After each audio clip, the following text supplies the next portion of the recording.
You are now entering a dangerous liberty zone where God-given natural rights are held sacred and exercised. This is your warning. Tyranny, fascism, and censorship will not be tolerated. Ideas will be exchanged freely. Rigorous debate and open discourse is encouraged.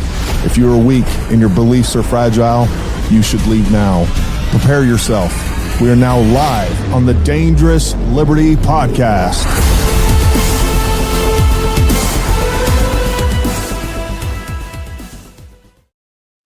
All right, folks, welcome to another Dangerous Liberty Podcast. Hope everybody out there is having a wonderful Wednesday. Welcome all you great Americans and all the people out there that are tuning in from outside of America too. We're glad that I know this is garnering a lot of attention nationally or internationally, and we are going to continue our search for the truth. So just want to make sure that everybody is having a great day and look forward to this discussion with George. George is on the ground. I had reached out to him the other day, and I had talked to him one other time during the Butler, the Trump assassination attempt. And, you know, whatever you think about George, I do think that he is sincere, and I'm looking forward to this discussion. I'm very much looking forward to his thoughts on what's going on. And I'm also looking forward to kind of his thoughts of on the ground perspective. I think it's going to be great. And look, we're going to have folks on here that we don't necessarily agree with on everything, but that's our job, is to bring some different perspectives to our audience. And I think that's what discourse is all about, right? And I think he took the time to go all the way out there. I would love to get out there myself. Maybe that'll happen. Maybe that won't. But I have a lot of respect for what George does. Almost every single one of these events, he goes out and he gets after it, and he is on the ground and finding information that, quite frankly, our media isn't doing. The reason that George exists, the reason I exist, the reason that Marcus and Chris, who I'm going to bring on in just a minute, exist, and many other people out there that are doing great work in social media, is because we no longer have a mainstream media that brings us fact, that is out there on the ground. They learn and they report from their computer screens. So, and they just report whatever they're told to report. So it's great to have people like him, and I'm really appreciative that he's actually coming on the show today. So we'll get after that. Over in the chat, actually, I'm going to give it a few minutes. We'll let everybody jump in and give it a couple more minutes, and then we're going to go over the format of this show, and then we'll also talk about some ground rules for everybody so that we can have an interesting, respectful discussion. And without further ado, first and foremost, I'm going to bring on George, since he is our guest. George, welcome, and thank you very much for coming on the show, man. Hey, Gary, great finally meeting you and speaking with you directly rather than over the phone and so forth. It was crazy in Butler, and it's crazy here now, so it's great to be here. Yeah, no, it's great to have you, man. If you will, just take a few minutes and tell everybody. I don't know that much about you, so introduce yourself to me. Give us a little background, how you got into journalism, and just tell the viewers that aren't familiar with you a little bit about yourself. And folks, I have George's X account down in the description below, as well as Chris, Marcus, and all our socials. Make sure you go follow George to keep up with what he's doing there on the ground. So go ahead, George. Well, retirement age, I'm 65. I've been doing this a long time, almost 10 years now, but I started 35 years in high tech, and I never thought I would be a journalist. I sold software for 20 years, then I sold, hardware, and then software for another 20 years. So I was in high tech. I didn't want to go into journalism at all. But I saw this one guy that we had bought his company, Dmitry Alperovich. These were 12 programmers, antivirus programmers from Russia. And they came in and they were supposed to write antivirus software at Network Associates, which McAfee was one of the companies. And all of a sudden, one day I find they're writing the viruses as well for next quarter, so that they'll get into people's computers for next quarter to drive sales for next quarter. This is like starting a fire in order to sell fire insurance. And so I left the company, and Dmitry was a spy. He wrote a backdoor into encrypted messaging software called PGP, Pretty Good Privacy. All that was going to the government intel. And I'd never thought I'd see Dimitri again. I thought I'd be in high tech the rest of my life and make a lot of money and not get shot at. But all of a sudden, I saw the guy who was going to, when the emails came out, the DNC hacking, remember that? Hacking, not the hoax, it was a hack, right? Who was investigating that? Dmitry Alperovich. And this is the guy, this is like having the fox guard the chickens and with blood all over him saying, I don't know what happened to chickens, you know? So that's when I got involved. I said, oh, this is a big lie. This whole DNC thing being hacked, it's all a big lie. And I've really been with it since 2016, since that day. That's when I started broadcasting. I didn't show my face initially. I'm not sure anybody needed to see it, but then a lot of people, when I was just doing slides and just pointing my finger at the slides, people said, well, you're a government agent. You're not showing your face. You're not using your real name. So then I started doing that, and everybody, you know, so you can't please everybody, but I've tried to go after the information as closely as possible in those 9 years. We did a lot of good work. We dropped that Podesta group in 2016. We basically, through the Braverman investigation, kind of put mothballs into the Clinton Global Initiative, if you remember that. Pakistani spy ring we sent packing to Pakistan and other things. So we've had a lot of successes over the years. People forget those. We just predicted a bombing of Charlie Kirk's event. We were there 5 days before in the exact same spot. They just had a bombing yesterday. So we do pretty good here in our citizen journalism. We've had 52 meetings of a dozen people or more for a dozen days to deep dive various news stories. We call them charrettes or news gathering events. So that's a little bit about me, Gary. Awesome. Oh, again, thank you, George. Thank you for your work that you've been doing to contribute to information given to the public and everything else you're doing. What I'm going to do right now, I'm going to go ahead and bring on Marcus and Chris. And if you guys will, just very quickly give everybody a 2-sentence or less intro. And if you guys don't know who they are, go to our last show. There's a much longer intro there. But we appreciate them coming on as well. And I think they both contribute a lot. So I wanted to have them on again tonight. Marcus, go ahead. Gary, thanks for making this happen. Can you hear me all right? I can, man. Okay, just checking. So I'm a former Force Recon Marine, Scout Sniper, and just very interested in the truth, wanting to be an independent thinker and attack this from my own perspective, get my own conclusions of what happened, and sharing what I find. And I'm very happy and thankful to people like Gary for making stuff like this happen, bringing people together. And George, I'm looking forward to meeting you. Chris? Yeah, double tap on that. Thank you, Gary, for having us on again. Same as Marcus. I'm just trying to gather information to make the best conclusions possible, try to weed through and sift out some of the stuff that just doesn't make sense, at least from my perspective, from my experience. I don't have all the answers, and I don't pretend to. So I'm looking forward to see the discussion points today. Also retired Navy SEAL, so I bring that background, sniper trained, breacher qualified, all that sort of stuff. So awesome. Well, listen, I'm going to go over the rules of the chats, folks, over there, and it's going to be real simple. Number one, you're going to be respectful to each other and to our guests and to us. If you don't, we're just going to ban you. I mean, it's really as simple as that. You can disagree as strongly as you'd like, as long as it's done respectfully. Excuse me, I welcome disagreement with me and with anybody else. So there's that. As long as we don't type in all caps, that just gets annoying. I don't know. I won't ban you. I won't even put you in timeout for that or have our moderators do that. But you're not going to be seen, so don't type in all caps. The other part of this is we're going to run this like a podcast in that we will definitely talk amongst ourselves.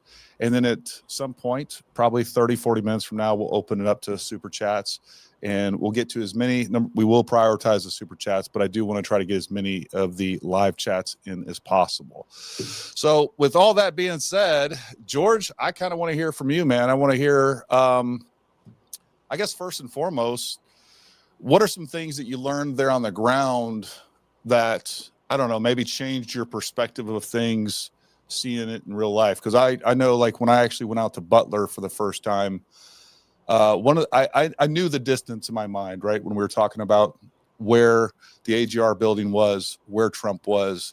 But I just remember seeing it for the first time. And while I'm very aware of the distance. It seems so much closer. What are some things that you kind of, some things that change your perspective there on the ground as well? Well, the opposite with me happened is I thought, man, this is a long shot. You know, this 145 yards is a lot longer than I thought it was. You know, I've been to football games, 100 yards. You play golf, you know, what's a wedge? But it just seemed longer. But 145 yards, okay. The other, I guess the other piece to this is just walking it and seeing where the different camera hits were. And I put out another video today of the tunnel camera hit. And then when he's walking up in the parking garage, that camera hit. There's very few camera hits that he had. You may remember he was walking down that 800 street. And there's a camera hit with a TMZ. There's it's a long walk from there. And I've walked it many, many times. I've been here, I've spent a long time here. There's a lot of camera hits going all the way to the low C roof. And the roofs are complicated. They're not all square buildings. They're all like triangular shaped roofs. Very faceted. Yeah. Can you still hear me? Yep. No, I was just saying that the roofs are very faceted. The roofs are very faceted, and it's very confusing as you go building to building. Even the freshmen who've been here a while are still getting, they're confused. So to me, being on with 3 snipers, I mean, you guys are all, you guys have a lot of experience, and I know this because you don't just walk into a situation on a mission and go, well, we didn't do any prep. You usually have a team. You usually, like you mentioned earlier, Gary, have reconnaissance, right? And you gather as much information as you can about the target, right? And I know I don't want to put you guys in the shoes of Tyler Robinson, but I'm just saying that to me, it seemed like there needed to have some place to bivouac there, camp out while they were doing the Ian, gathering information while they were flying the drone over the location and so forth. That's the number one thing, is it's not an easy assignment. This isn't an easy assignment. Yeah, no, a lot going on with that entire thing. And I definitely think I think it's very clear at this point, maybe we'll get more information on this or not. I don't know. But I think it's very clear at this point that that if the alleged shooter is the shooter, there was clearly some reconnaissance taking place, some pre-attack surveillance taking place. How hard were you surprised? Because I was, once I even saw the overhead imagery, what's going on, and then saw some additional video. Were you surprised at how easy it was to get to the roof up there? Yeah, I did a video with a student, and again, you might disagree with anything, and everybody in the audience might disagree with anything. Just turn the sound down if you hate me. I mean, right? You still have the video. You still have an additional video source. You know what I mean? I'm not doing CGI, so I mean, you can take it in. But I mean, I went to try to find the easiest route. I went through the buildings. I went with a student who knew the buildings, who was a computer science major at that building. He showed me what he felt was the quickest way to the roof. And it's out there on the video. And then he only had to jump a 3-foot, one of those bicycle fences. Remember the Capitol gates, Yeah. So and then you could get right to the roof. But the only thing that was true was you're very visible in that climb up those steps, and you're very visible jumping onto that roof. So that's the thing that I kept thinking, is building services was out to lunch big time, especially after Butler, especially after we saw a rooftop shooting in Butler. Not having a mall cop or not having somebody watching the surveillance cameras is really super surprising. No, I agree with you. I think that we're going to see a major overhaul in the way that personal security is done, period. I think we should have seen that when it came to Trump. What I will say, or at least in my head, I think a lot of these universities and things like that, like when we look at Butler, we're like, oh, this is obvious. And it was, right? There was some major security oversights there. But I think when we're talking about these campuses and things like that, I do think there's a little bit of disconnect. Like they don't think it's going to happen to them. And I know this from firsthand experience. So I'd actually started a 501c3 built around the idea of security for churches, schools. And I went in front of school after school, in front of church after church, and talked to their security teams, talked to what the changes they need to make. And man, just nobody takes it seriously. People get motivated after one of these shootings for a minute. And then after that, 2-3 weeks later, they're back to the status quo. It's like, oh, it's not going to happen to us though. And they don't want to spend the money. They don't want to spend the time. They don't want to put in the effort to make these changes. And we see it time and time again, whether it's a school, whether it's a church, like all these school shootings, and very little has actually changed for security. And it is so frustrating to me. While it's a shame, I'm not that surprised how lax security was there. That's my personal take on it. But you know, it is what it is on that. Well, it looked like his in tight security, like around the tent, was pretty strong. I mean, he had guys, you know, reacting like cats, you know, jumping over that table and getting to him and all that, and getting him to the hospital and everything. I thought it was very well done. His inner team, I couldn't believe the team was that good around him, and then leave such a glaring. I mean, I made jokes on my Substack over the last 14 months about how a grandmother with caution tape stops this, or how a kid with a dog, or you know, Paul Blart mall cop, or you know, the Walmart greeter. I mean, you just get just one person on the roof can, you know, stops all this and sees this. Yeah.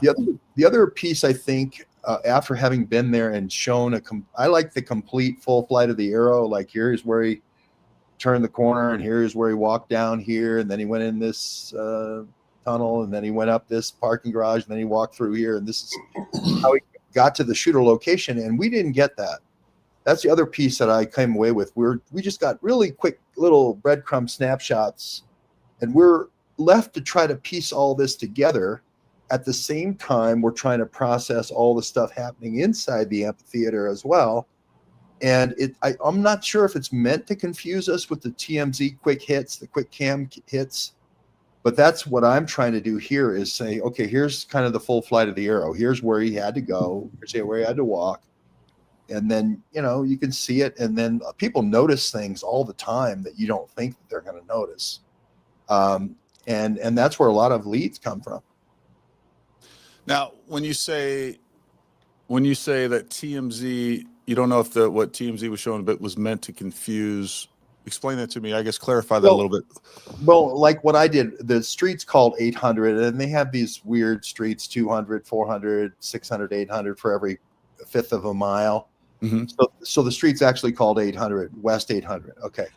So first of all, we didn't see the van. I don't know if you remember, he's walking down by the Mormon church downhill, and he's about ready to turn to go toward the school. Right. There's a Mormon church out there, and it's an interesting intersection to start kind of things in your mind, which is it's 800 north intersecting with, I think, 800 south. But that's where you see him. You see sorry, I'm getting a little blip. You see a van stop briefly and kind of check in with him. Seen that video or not? Yeah, no, I have seen that video. Yeah. Okay, so that to me says, hey, wait a minute, this looks like a team here. It looks like a team says, I'll pick you up right here after the shooting, or go get them, or whatever. But we didn't see that initially. Then he turns down and he walks down 800. And again, you get just kind of like this one picture of this one ring cam, which is just before he goes into the tunnel. And then there's this big ROTC meeting room up on the hill looking down over the tunnel. And then he goes through the tunnel, and then he walks up. But you don't get the full feel of how far it is walking with that Mauser. Right. down your pants leg, it just doesn't, it seems like none of you guys would have done an operation that way, right? So obvious, right? You would have gone, I mean, I was in the parking lot today. You would have just gone straight into the parking lot and had I have wondered that myself, like as bold as all of his movements were, I have a hard time understanding why he didn't just park closer. I think that is a logical question to ask. What would you say from the time that he puts the Mauser in his pants till he's walking around? What do you think that distance actually was? I think it was about at least 1,000 paces. I mean, I Okay. walked it today. It's 1,000 paces, maybe more. Well, it's under a mile. Oh, Yeah. it's under a mile, but Yeah. still, it just seems like a very lubberly, obvious, like where, the killdeer, they drag their wing, it's like, I've got a gun. Don't look at the rest of the team.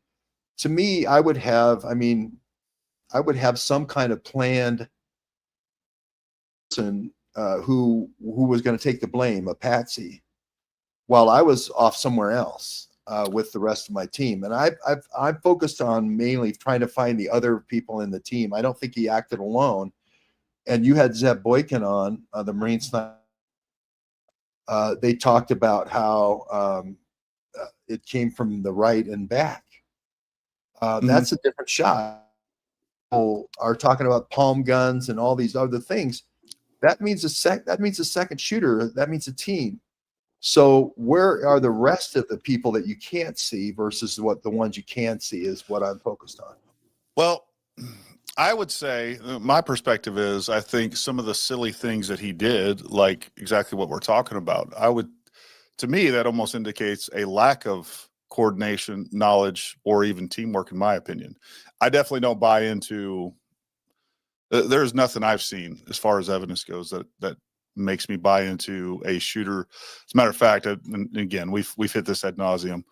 I don't see anything that tells me that there was a shooter off his 4 o'clock. I don't believe that. I don't see any physical evidence of that. I haven't seen anything so far, and I'm open to it, and I would love to see additional people on the ground that seem to be providing, material or physical support in any way. That being said, I do think there's more than one person involved with this. And I do think that it's very probable or possible that there was some other people on the ground. I don't think what we're seeing, nothing has indicated to me that it's sophisticated. But who knows? Maybe it's some 4D chess stuff going on that it's so sophisticated. It looks unsophisticated. I just haven't seen that. And, I don't know what to say about that. Can I ask you guys, all snipers, right? That 30-06 from that distance going through the soft tissue and the bullet staying in the body. I think we've been kind of lied to on the bullet staying in the body. And then no autopsy being done. A lot of these things don't, the doctor and then the head of TPUSA comes out and says that the bullet stayed in the body, and we don't have a picture of the bullet. I don't know. Zeb Boykin said, I don't believe that it's possible that kid could have shot that gun from there and have the bullet stay in the body. I will say that is the biggest mystery in all of this. And I think from there is where a lot of things, it's easy to go from that point. There's a lot of crossroads. There's no doubt about it. I wouldn't say that it's impossible. I would say that it's super, super improbable. I agree with that. Because here's the thing, Zeb doesn't know, and I don't know, and nobody else knows what round he actually used. We don't know what type of round, whether it was, a full metal jacket. We don't know if it was soft nose. We don't know if it was frangible. We don't know the weight of the round. We don't even know the muzzle velocity. I do think that based on potentially, if we go off the audio analysis, and I have somebody working on that right now, I do think that if we go off the audio analysis and we assume that the round came from him, because there's definitely, what we do know is that there is a crack pop. We have audio information that says a round came from that direction. Now, that doesn't prove that it was him. It doesn't prove that there was other rounds flying through the air, which I haven't seen any evidence of that. But I think we could at least get a muzzle velocity, and if we can get a velocity from that audio analysis, then maybe we can have a better idea of what potentially was used. But for anyone to say, I would say anyone that is serious about ballistics, I think for anyone to say that there's no way, given how much we don't know if it was a commercial round. We don't know if it was a hand load. And if we go into the hand load arena, like, I think all bets are off. Like, I can literally hand load a round to do pretty much whatever I wanted. I could have that, shoot at 1,000 feet per second, just above supersonic. I do think whatever we saw, it was a supersonic event, because we do have we actually have the ignition of the rifle, and we have a muzzle report, and then we do have sonic booms that are taking place that have been recorded. But I don't know how anybody could say something definitive about that round when we just don't know enough, because everybody else out there is going off, including me, is going off of personal experience shooting a 30-06 with, 150 grain round that is going 2,700 feet per second or more. And yeah, I think that it's unlikely if we went with a standard hunting round, things definitely get more complicated. And the fact that we don't have an exit wound, it's really almost the crux of this entire thing. It's what makes this entire thing the most unbelievable. But maybe the FBI has information on that helps explain it, but I haven't seen that, obviously. Well, that's what I was about to say, Gary, is the same thing. Chris. Like, right now, we're assuming what the surgeon said, but the surgeon himself didn't actually come out and say that. You're getting third-party information, so we don't know 100% how accurate that is. And then, George, to your point about the autopsy, Marcus has done some investigation on this and spoke to some of the law enforcement out there. I believe, Marcus, you can correct me if I'm wrong, but the medical examiner and the law enforcement for Utah handed the case over to the FBI. And when they do that, FBI is in charge of the autopsy. So I don't think it's fair to say an autopsy has not been done. It just was not done by the Utah State Medical Examiner, which would normally happen by Utah state law in a homicide case. But once the feds took it over, all bets are off. That law goes out the window because now you have the feds involved. So just wanted to hit on those 2 points. Yep, Marcus, and I have seen some other reports recently that a autopsy has been done. I haven't seen other than that, and we don't know. What did you find out specifically? Did you find any other information on that, Marcus? I've done some research, and I see a super chat. Someone's talking about Lorraine. Is it Lauren, the mortician? She has a video where she does a really good job explaining the process of what happens to somebody in a homicide case like this, and how there's really no option for an autopsy to be done. And I think what's going on is the FBI. You mean, hold on, I just want to clarify. You mean there's no option for an autopsy to be done in that there's no option for autopsy not to be done? Yes, it has to be done. And my understanding from everything I've researched is that it has been done. We just are not going to hear anything from the FBI regarding the case. The only thing we got from the FBI was an effort to find Tyler at the time when he was still on the run. And that's the only information we've got officially from the FBI, specifically to, giving us data points from what they had on him for that purpose. Now, everything else, understandably so, and the more I learn about it, the more I'm seeing is that's just the way it is. We have to wait until the trial is done, he's convicted, and then they will open up the information, the autopsy, what they have, and we have to just wait for that. And then we can have a debate about whether they should make us wait or not. But the more I learn, the more I understand, the more I see that this is not specific to this case. In general, this is how the FBI handles federal cases, and this is how they disseminate information. And there's lots of examples of other cases where it's like this as well. So that's my understanding right now, is it has been done, and we have to wait until the trial elapses. Gotcha. George, did you want to reply to that? I'm getting garbled, so could you just summarize that for me, Greg? Yeah, he said basically that as he understands it, the FBI, that case and the forensics of that case were handed over to the FBI, and that they were indeed conducting a medical exam, an autopsy.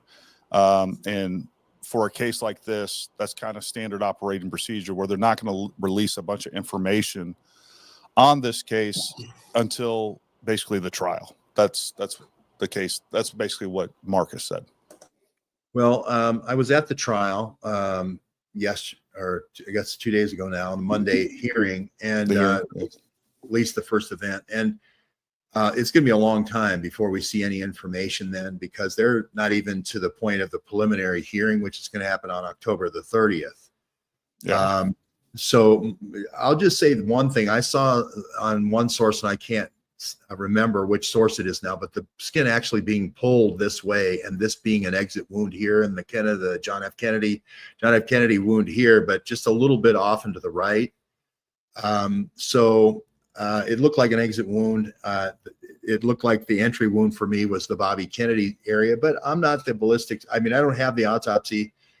And I think it's odd, just like the Kennedy assassination, we didn't get RFK being shot in the back of the head, 3 inches behind the ear, until Trump recently declassified it. So we didn't know that I remember that live. I'm that old at 68, I was 8 years old. So that was a long time to wait. And we just don't want to wait like that anymore. And I agree. And look, I agree with you. I think that's our job is that's what I want to do is find out. I don't want to be spoon fed information. I think what I want to do, and I think everybody's goal here is to find out as much information as possible. I think it's clear, and I hate having to say this, but it's clear that our government has lied to us multiple times. It is clear that we have multiple cases of either the FBI getting it wrong or lying to us directly. So I definitely don't want to promote the idea that anybody should wait for this information to come out. I think we do need to do our own due diligence, just as citizens of this country that is supposed to be a country of, for, and by the people, right? So there's that portion. What I will say, going back to just the ballistics of this, what I will readily admit is, number one, everything about that looks like an entrance wound to me for a bunch of different reasons. But what I will also say is that it is a high-speed, energetic event. And I think I've definitely heard different interpretations of what took place by even other medical professionals and things like that. Chris is here. I've had other doctors that I've talked to that, I know I've heard say that it looks like an entrance wound. I've had, doctors and trauma surgeons email me. What I will say is that every now and then I get somebody that is familiar with trauma in the comments or something like that and say, hey, this looks like an exit wound. The fact is that so much happens so fast that it is very difficult to see what's going on. I think that we see an energy transfer that's very clearly to me from the 12 o'clock, but that's my take on it. And I think without like extremely high speed cameras to see what's really going on, which we obviously don't have and didn't have, it's difficult to say. And I think it only makes sense for other people with other perspectives. Not only other perspectives, it doesn't make sense for them to. If you think that an entrance wound was in the back of the head and that was an exit wound, you have a duty and responsibility to research that, investigate that as much as you possibly can, because there was definitely things that I found that I know for a fact. I don't know if it was lies or just missteps or just inaccuracies when it came to the Butler thing. So as much as it is, we're trying to hold the FBI and our government accountable, we're also there to make sure that they're doing their due diligence, because they also have not a perfect track record on that as well. Okay, well, that's awesome. And I was just wondering if we could pivot to what, after the event, and trying to get the trail of we know he supposedly surrenders or kind of surrenders Tyler Robinson the next day on the 11th. So he has to get back from the shooting Right. to from the shooting event. And Candace Owens put out the thing at Dairy Queen. I went to that Dairy Queen twice. I filmed there twice. I seem to be the only person who's filming it. I went and looked at all the cameras. They said he drove a gray Dodge Challenger back home. I'm looking for camera hits from any of the businesses along there in that place.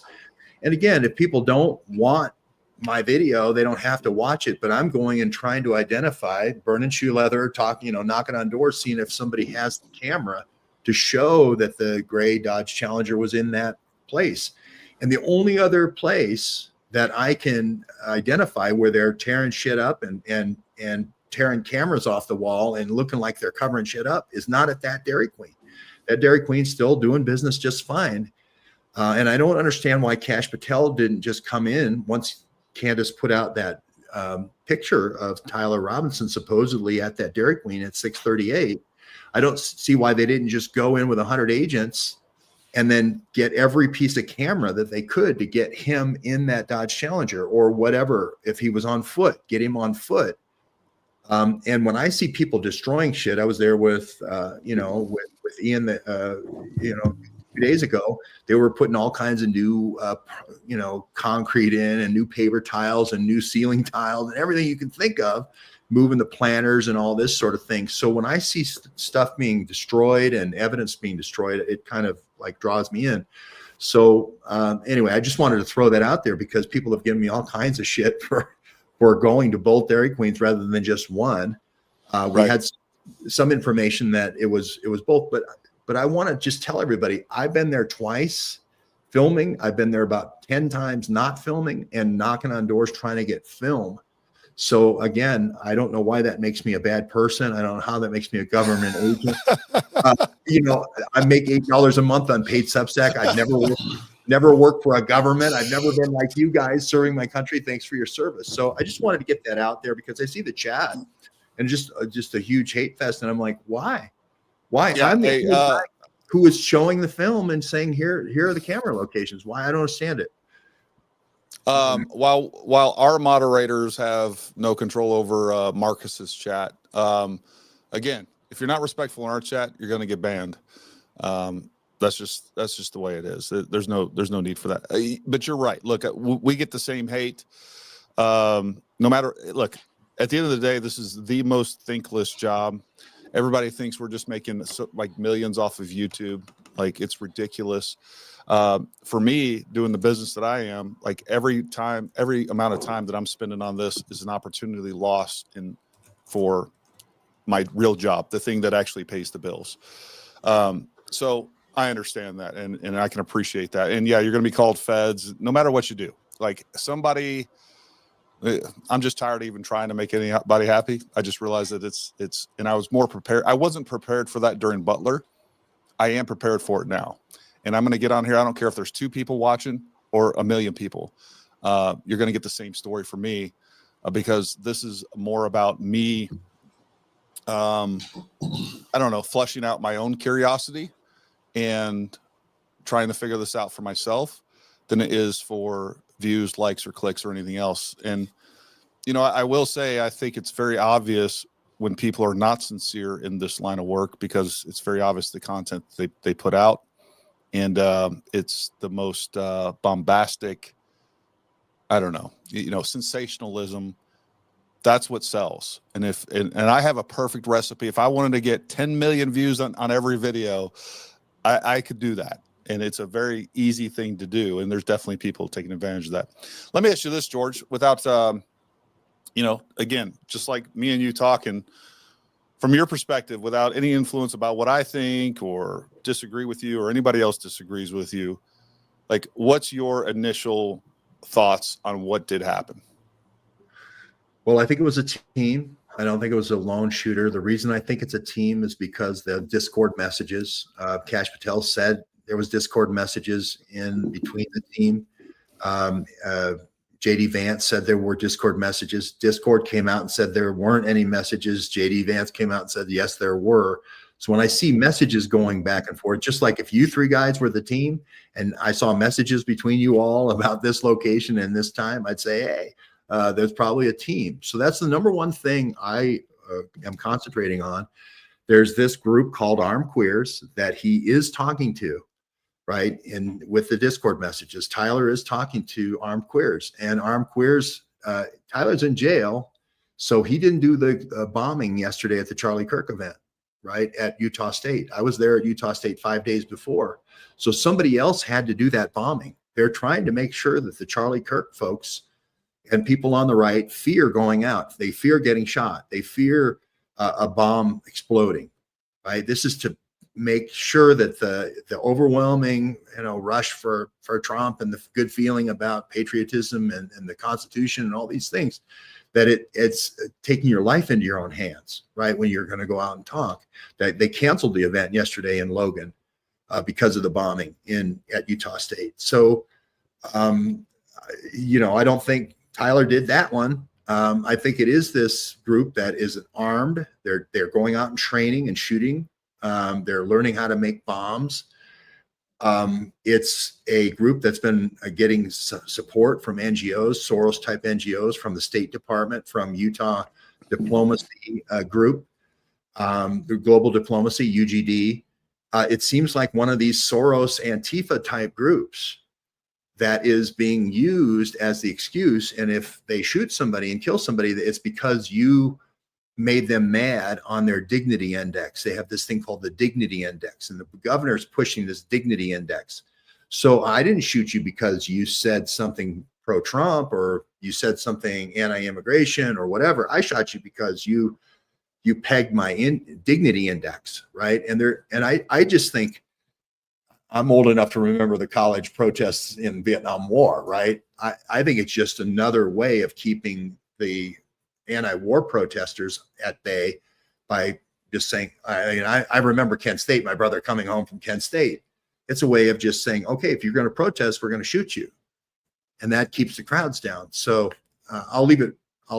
That's what I think right now is I think it's a counterinsurgency group to keep protests down. So, there's a lot of statements out there, people saying that, Tyler wasn't involved at all, which it sounds like, but I just want to make sure that we're representing what you're saying correctly. Sounds like you believe he was involved. You just think that there was a lot more people involved as well. Yeah, I think it was kind of like, I don't know if you remember Vietnam War, they had these trainers like you guys, kind of guys, which would be, you're training the indigenous to do all the stuff. Yeah. And General Dynamics had these trainers in Vietnam in '63. It's the same idea. Is Tyler has in an 8-year program, 4 years in ROTC. Okay, we went through all that. We show him shooting an anti-tank 4, an AT-4 rocket launcher. That's not usually found at your local Paramount Tactical shooting range. I don't think. You got to kind of go to the right price. We can make it happen, folks. You can do a demolition ranch too, right? I'm sure you could, Gary. I mean, you guys are awesome, but I'm just saying, you usually have to go to and you got a lot of stuff going on there with Tyler. It seems like he flies home. We can't get any hits on the Ray Dodge Challenger going back to St. George. There's a ton of flock cameras between here and there, 3 hours. We have the state troopers and the local police all looking. They have license plate readers. ALPRs also are doing checks. We never had an APB out on the Gray Challenger. So how did it get back there? So the only thing, I like Candace. I want Candace to be successful in her endeavors. And I'm just going to try to add to what she's already put out there, which is here's a timestamp with a guy at 6:38. And I'm saying, okay, well, here's all these other cameras in this lot. Let's see if we can, connect the dots for how he got back to St. George. So that's where I've been. And I've been sort of out of the amphitheater and worrying about how did he get in and how did he get out? So it also sounds like to me, like you don't think that Tyler was the one that actually took the shot. Is that what you believe? Well, I believe that's going to be their defense. Again, I go back to what Candace Owens seems to be getting the breadcrumbs, and they seem to be saying he never set foot on campus, and they can prove it. So I'm looking at where would you, let's say you're like you guys are doing border operations, right? Sure. You know, Central America was like this and so forth, Honduras and Nicaragua. You have kind of your forward operating base, but it's not in enemy territory. It's right on the border. And then you fly your drone missions for your border operations and so forth. And I think that's sort of the role that Tyler plays here, is as a drone guy like Crooks did in Butler. But you got to train the team. You got to do your reconnaissance. You got to do your chalk talks. You know, you see the chalk here in the back. You got to plan your distractions. Sure. It's just, it's basic mission planning, but let me, like, that's the thing that I can't wrap my head around. And maybe I'm looking at this from too much of an unconventional standpoint. Like, I don't so can we agree that there was somebody on the roof at the alleged location where we're saying Tyler was? Do you believe that?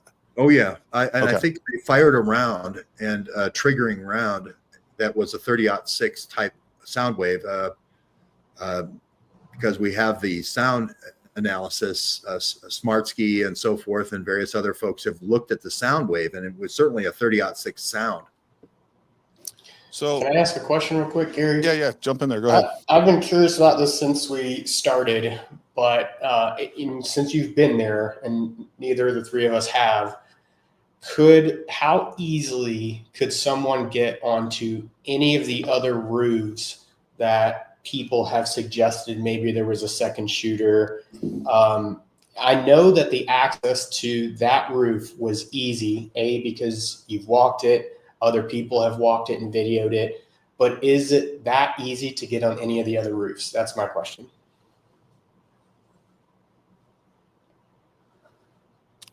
Did you hear that, George? No, please repeat. I'm getting all kinds. He was asking, he said he knew, obviously we know that it was pretty easy to get on the roof where supposedly Tyler took that shot. There's other people out there. We talked a little bit about Peak Prosperity's theory of another shooter on a different roof. He's asking, are the other rooftops as easily accessible as the roof that Tyler was on or somebody was on? Yeah, they're all pretty accessible. I know Chris Martinson had said like 20 degrees and a 20-degree elevation. I talked to a kid who witnessed it from that elevation on that would have been right below where Chris Martinson said at Peak Prosperity. And he said the shot came from back and to the left. Okay. And I have that interview out there on my YouTube.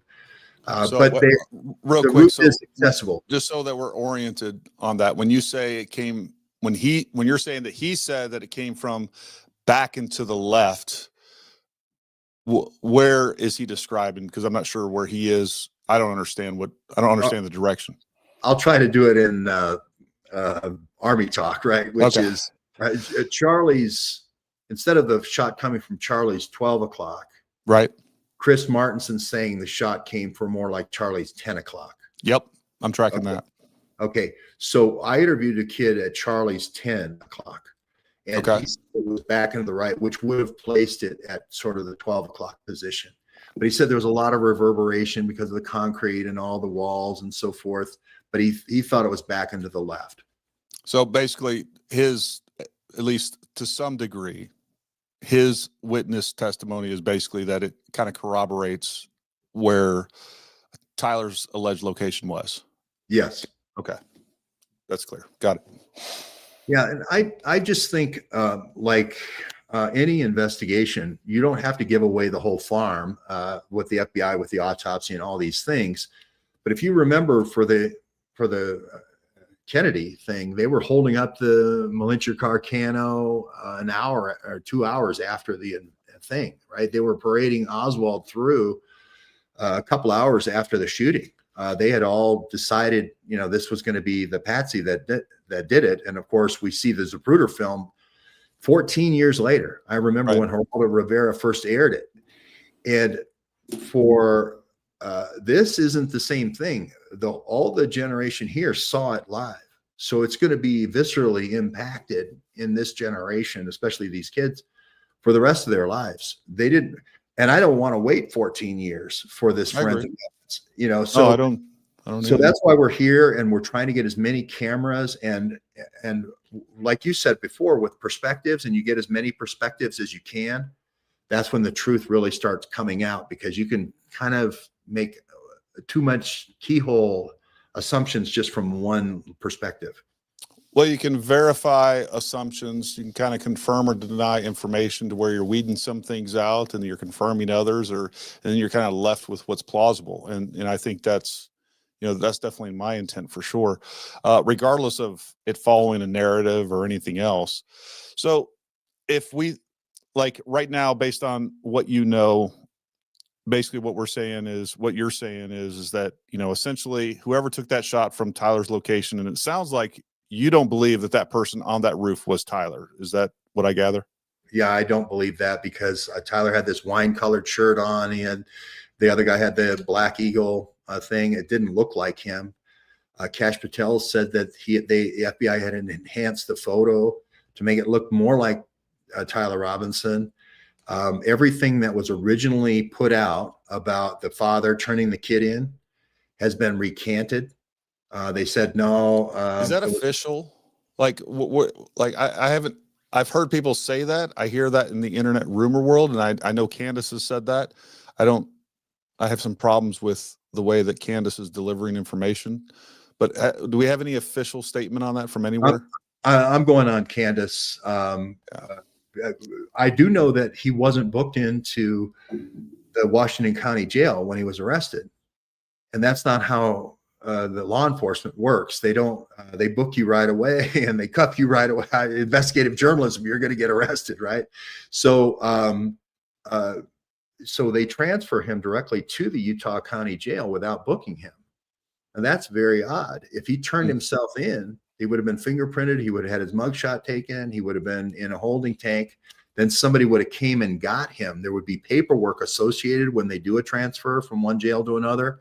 None of that happened. So the metadata of what she's saying is supported, that he came here directly. I'm right next to the jail. He came here directly to be booked for the first time. And that mugshot was taken not in Washington County. That mugshot was taken here in Utah County. That is odd. I agree with that. Yeah, I'm just you know, I guess my problem a little bit with Candace is the fact that I'm fine with anonymous sources, right?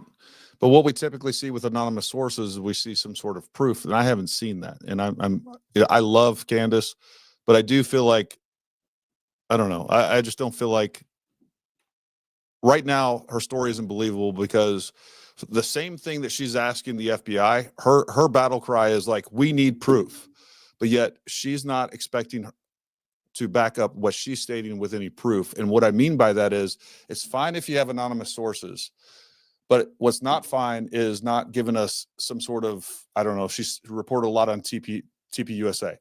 So like, we should see some text messages. Why don't we have those? We should see some emails that these people that are reporting are forwarding to her. And I don't know.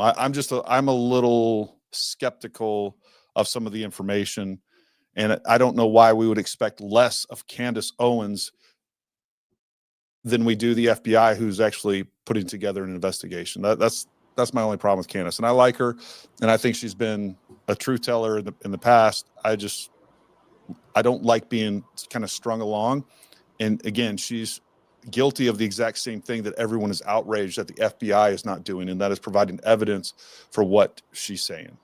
I'll kind of leave it at that. I would love to have her on. I'd love to talk to her, even if I'd love to have her on and just talk to her on, you know, if I just talk to her on the phone and kind of pick her brain, and maybe there's a legitimate reason for all that. Again, we need proof, just like we expect proof from the FBI. Well, she's going to break another story tonight in about 5 minutes, that Tyler Robinson was with a woman, and seen with a woman on the day of the shooting.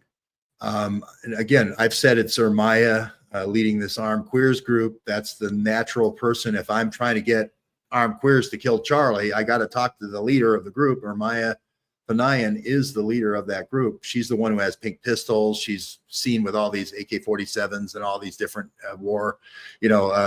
sniper weapons and so forth. So, or assault weapons. So where is Candace saying, and I maybe we'll have to wait for the story, but where is Candace saying that these pictures are taken of Tyler with this woman? She, I think she teased her show tonight at 9. So I'm not trying to get everybody to go over that show.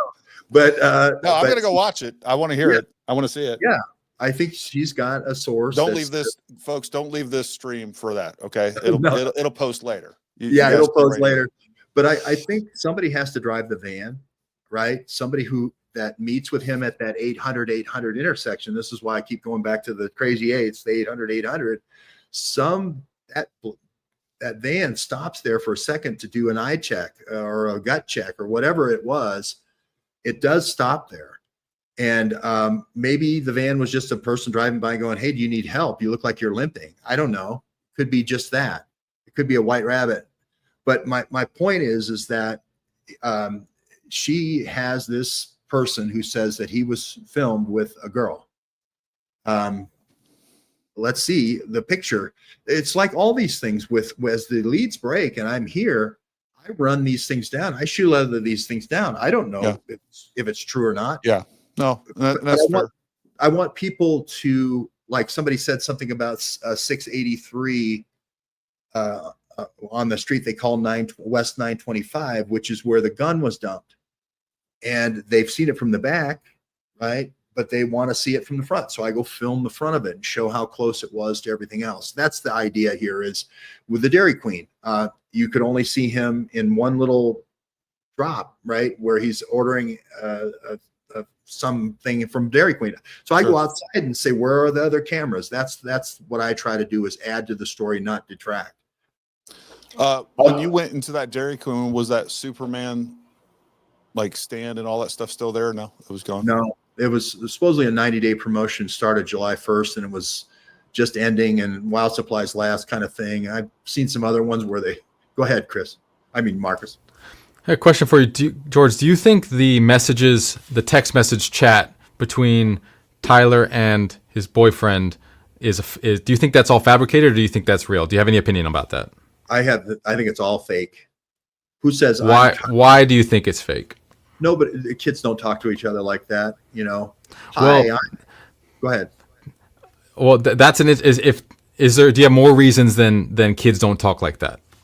Well, also the phone was in the Washington County Sheriff's Office for 2 hours under the control of someone else before he was arrested in Utah County. So I can create any narrative, you know. The context wasn't under his control all the time. That's what I'm saying. Gotcha. But the conversation is about an event, the events before while he was still on the run, basically doxing himself, right? You're saying that they could have fabricate that, but nothing other than just speculation points to that. Right. If those, and by the way, the prosecution is building their whole case on these text messages, right? So if they can prove that somebody else typed that stuff in, if they can prove that Tyler didn't have access to his phone in those 2 hours that he was in the holding tank or in the detention area in Washington County in St. George, and somebody else had access to the phone, you notice they didn't put out any timestamps on any of those messages when they put them out. They put out the day that they came out, but they didn't put out the timestamps. Yes. And, I'm Tyler, whoever, Robinson, good afternoon, lover, and then, hi, Tyler, so-and-so Robinson. Remember to call me by my personal pronouns. It's like, oh, geez. Well, to me, it's not that weird, to be honest. And I'm much closer. I'm the youngest one in this group, so I'm 32, and I grew up I'm 10 years behind this guy, and I can imagine, and I know the generation that's that age, basement dwellers. They learn a lot of their vocabulary by playing, time dated games, like games that happen, in the past, and they get a lot of vocabulary from movies, timepieces, games, And when you're young, there's a desire to feel more mature by speaking in a way that feels like older than you are. And I get the vibe that he is that kind of intellectual type where he's overthinking, leading him to speak in a way that, and maybe this is, love is a very powerful thing, especially for a young kid. And I mean, this is an interesting conversation, but I think it's important is getting into the psychology, right? Is love is a determiner, especially for men to take extreme action. And if this was his first lover and it happened to be a queer and he grew up in a very conservative house, now he's this black sheep and he's battling with his identity for the first time. And now he gets welcomed into this armed queer group and he has a chance to show his new loyalty to this new family. And he thinks, you know what, this is the first person I've ever felt this love for. And now maybe, Charlie Kirk is threatening to that and I have a chance to do something about it. And maybe I can get away with this or maybe just blinded by love. When you got those rose tinted glasses on, we all do stupid stuff. This is my thinking. And so it's obviously we're just speculating, right? But I think since you're giving one counterpoint, this is how I'm rationalizing it, getting to a different conclusion. Does that make sense? Yeah. Yeah. What I would say, George, so we're saying that the phone is in the possession of law enforcement though, right? I mean, do you think that, I mean, I don't know of any case, I'm sure there are some, because look, we know, I am very critical of law enforcement in a lot of different areas. I think that we could do a whole podcast on what I think about law enforcement and some of the things that they do incorrectly when it comes to upholding and defending the Constitution and how they put the idea of putting bad guys away over that. I think there's a real problem with that. With that being said, though, we do have that phone in official custody. I mean, that would meet the standards for chain of custody. I don't know. I mean, well, I guess the insinuation here is that we would have law enforcement that is in on this thing of the assassination of Charlie Kirk, and then somehow tied to, is the law enforcement somehow tied to, this queers with guns or whatever group? Or are we saying that this is just potentially, hey, we want to close the case on this as quickly as possible? I'm trying to understand that angle. Okay, let me explain. I don't think it's law enforcement that's in on this. I don't think they're in on it at all. But I do think the person who turned him in was a longtime deputy sheriff. And I think it's going to end up being Matt Robinson. They've covered up his involvement with Washington County. But whoever it was involved a long time with law enforcement. But he's retired. Okay, so he can go in while he's got the phone and while we're all sitting here in Washington County, in St. George, not here, he can type whatever he wants, right? He knows that if he types a false confession and somebody is breaking the chain of custody, to your point, if somebody's breaking the chain of custody and creating all kinds of a fantasy world with this Twigs guy, right? And that later turns out not to be true. And it later turns out to be that he did not have that phone in his possession. He's exonerated. So I'm just saying that this period of time when and remember also, he's a murder suspect for the most high profile murder in the United States, as far as a visual murder ever in our history, ever in our lives, right? And he's negotiating with the sheriff saying, hey, when do you want me to come in? I kind of want to work some things in, organize my baseball cards before I come in. He's negotiating with the sheriff. Right? Who does that in a murder case? No, normally what happens is you get swatted and you get handcuffed and you get dragged off. So this person who is this intermediary that gets involved is the one who says, well, hey, you're going to get arrested. It's going to be SWAT, this ex-deputy sheriff for Washington County. So let's just go in. It's going to be better for you if you just turn yourself in. Okay, so you should turn yourself in. So that's the person we don't know the name of. That's the story we don't have. And again, Kash Patel, I say, come out here, do Mississippi Burning and have 150 agents and get all these details. And what the American people want is a timeline, 1, 2, 3, 652, 658, 712, that they want a minute by minute timeline of how this all thing. And what we've got now is just kind of this splotchy, we're seeing 1 second of a movie and then we're seeing another second of the movie about 20 minutes later. We're trying to figure out the Godfather. Why did he call him? Why did he shoot him if he was Fredo and he loved him? It's just kind of like, I think that's where we need to go, is in a complete movie of what actually happened before, during, and after. Go ahead, Mark. I have a question for you. Based on your perspective, I find it super interesting because in many ways, I think you're analyzing it and going down like a intellectual path that's very different than mine. So based on what you found, do you think Tyler, and this is just speculation, I'm just asking you to completely speculate, do you think Tyler would have known he was a patsy or unaware of what he was being set up for to do?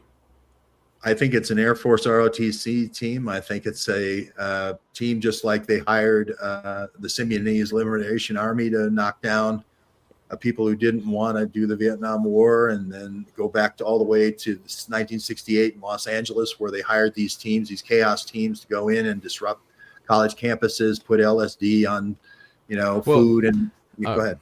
It's that those are very complicated networks, but as an individual dying for something, if he gets convicted and they say, okay, you're going to get the death penalty, do you think he would have accepted that fate before he signed up for this? Or would he say, wait, I didn't think I was going to die. I was told this and this and this. Let me spill all the beans on everybody.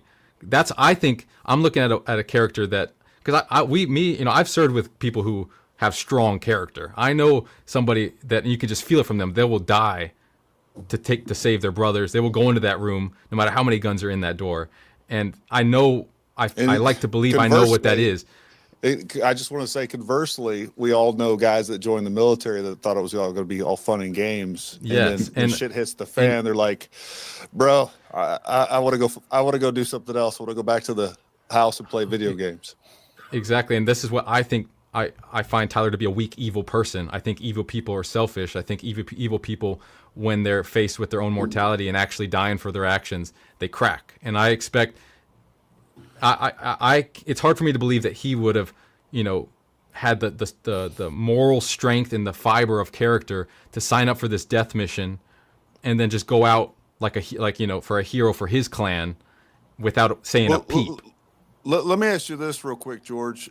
Are you aware of any links between the queers with guns and the ROTC program outside of just Tyler?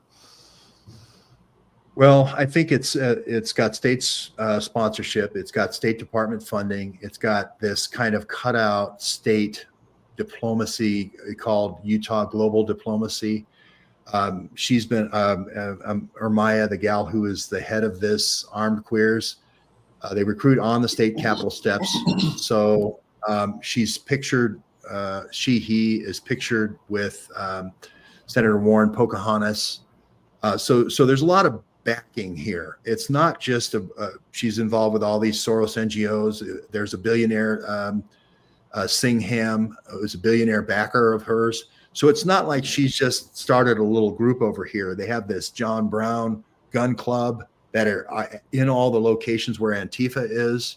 So like I say, when I see it like popping up like Dairy Queen franchises all over, that's when I say, hey, there's Warren Buffett behind all this, right? There's a structure, there's a corporate structure to this. And to me, this feels very much. I don't doubt any of that.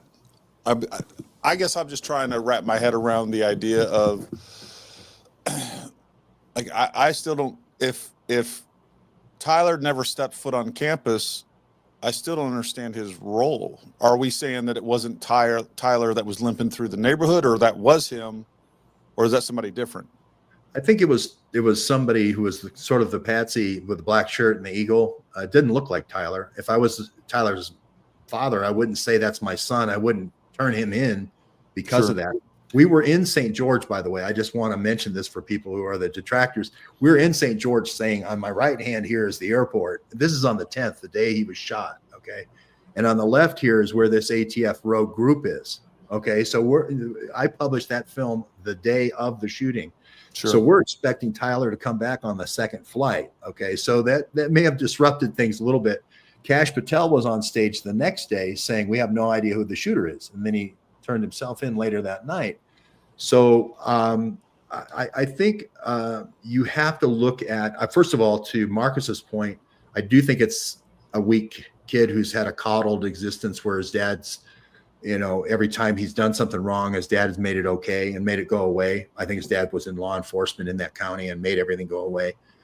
And I don't think he's the kind of guys you guys are. My dad was in Guadalcanal, Bougainville, for 3 years. There's a different breed of cat, than this kid. He's gonna probably wilt under the pressure. If we go with that, if we extrapolate from there, right, then we should expect, if this was a conspiracy, if this was backed by very powerful people, maybe perhaps the most powerful people, are they going to let him squeal on them? I don't think so. I don't think so either. If he mysteriously dies in his cell, I think that is the most concrete evidence that this is, in fact, goes deep, like without a peep, like an Epstein. If he lives all the way up until they put that poison in his vein, I think I'm looking for that. Is like, I think he's not just going to go out not squeaking. Weak people don't do that. They bring people down with them, especially people like this. I would expect that. So those are obviously, this hasn't happened yet, but I'm just letting that's kind of what I'm looking for. Is I'm locked in on his reaction or actions depending on what happens to him. I agree. I think he thinks, oh, my dad, ex-deputy sheriff, and et cetera. We're gonna, for instance, the gun that gets introduced, which is Grandpa's gun. It doesn't. Of course, it has his DNA on it. Of course, the screwdriver, when he's working with the scope on the Grandpa's gun, has his DNA. Of course, the towel has his DNA. But the thing is, you got to link that gun to the round that with the bullet in order to make it a murder weapon. Right now, it's Grandpa's gun. And introducing that into evidence, right before, how did that get introduced into evidence? Was there an FBI raid that got that to the point of Gary? Where was the chain of evidence there, right? Did they bring that gun with them, and introduce this false weapon? So you got to look at all these things. I don't know the answer to that question, by the way. Normally, when they enter stuff into evidence, there's an evidence tag and an evidence locker, and then they put it in. Did they put it in Washington County? I don't think so, because they didn't have a case to book it to. So all these things, like, I don't like would it be even possible that we could know this stuff at this point? All this stuff is leaked, right? Because they're sheltering all their evidence for the to in due process. They have zero incentive as an organization, as a professional organization, to let this stuff out yet preemptively, right? Well, I think that Kash Patel, who I'm supporting and I'm trying to help be successful, right? He was going to change things. Trump was going to put out the Epstein files. They were going to put out all these JFK files and RFK files and all that stuff. And we were going to have transparency. I see him use the transparency word all the time. So when they get up in the Department of Justice and they get the timeline and reader board, why they're doing the indictment, what's the probable cause affidavit, they normally walk through all this stuff, right? They normally do a timeline and they walk through all this stuff. And what we've got right now is coming from a retired deputy sheriff in Washington County as our evidence base, right? But not with the chain of custody. Because we have an ongoing case that's not, there's no conviction yet, they legally probably can't do anything that could possibly perceive or change the perception of the public one way or another based on releasing evidence, right? So they don't taint any jurors. They have to keep it all under locks, right? And also, George, do you know how the picture of the rifle did get released? Was it a leak along with, was it Steve Crowler's source who got also the etching on the case leak information? I forgot if it wasn't him, so don't quote me on that. But you know what I'm talking about, George? No, I don't know that. What was the name again? I'm sorry. So, Steve Crowder. He's basically asking where we don't know where that rifle picture was leaked from. I mean, it's speculated that, or it's been reported that it came from the ATF. But there was a leak that was the etchings on the case on the rounds. That was never supposed to come out. That was leaked out, I believe, from an inside source. And then I'm asking if you know if that also came along with the rifle picture. Well, I think it's like the introduction of the evidence. It has a quizzical beginnings that we can't answer, where this isn't how it's done when there's a real case. There's a real case officer. I worked at a partner. It was a female cop who's worked with me every day. You you go to the Sally Port, they bring them in, you fingerprint them, you take the mug shot. There's a case, there's a prisoner number assigned, all these things. And then all the evidence that is accumulated in plastic bags with an evidence tag on it is logged into an evidence locker, and it's tied to that case of that, individual, right? None of that. Where is that evidence trail? This isn't spoiling the case. In your probable cause document, when they went through and said what their evidence was, and the lead prosecutor said, here's all the text messages, he read them all out in court. I was there, right? So they did choose to put in a probable cause affidavit the things they chose rather than, the more hard evidence, which was, okay, here's how we got the rifle. We went and executed a search at such and such time. It was entered into the evidence locker at such and such time. None of that exists. And again, if I'm Kash Patel and this is a friend of mine is murdered and it's super high profile, I want to go to that location to St. George and find out all these details, because the American people want to know. You want to know. I want to know. Gary wants to know. Chris wants to know. And I think that's just a big black hole right now. Hey, folks, and just so everybody is aware, tomorrow we are going to have FBI whistleblower Kyle Seraphin on. He's going to talk about kind of he's a former FBI agent. He's led many investigations. We'll talk about what he thinks is norm versus not norm, all those other things. So I think that will be an interesting discussion and definitely be educational for me and everybody else out there. George, real quick, Gary, can I ask go ahead, a question regarding the screwdriver? And any of you guys correct me if I'm wrong. My understanding was the screwdriver was found on the roof, correct? That's what I've heard as far as reporting. Anybody heard anything different?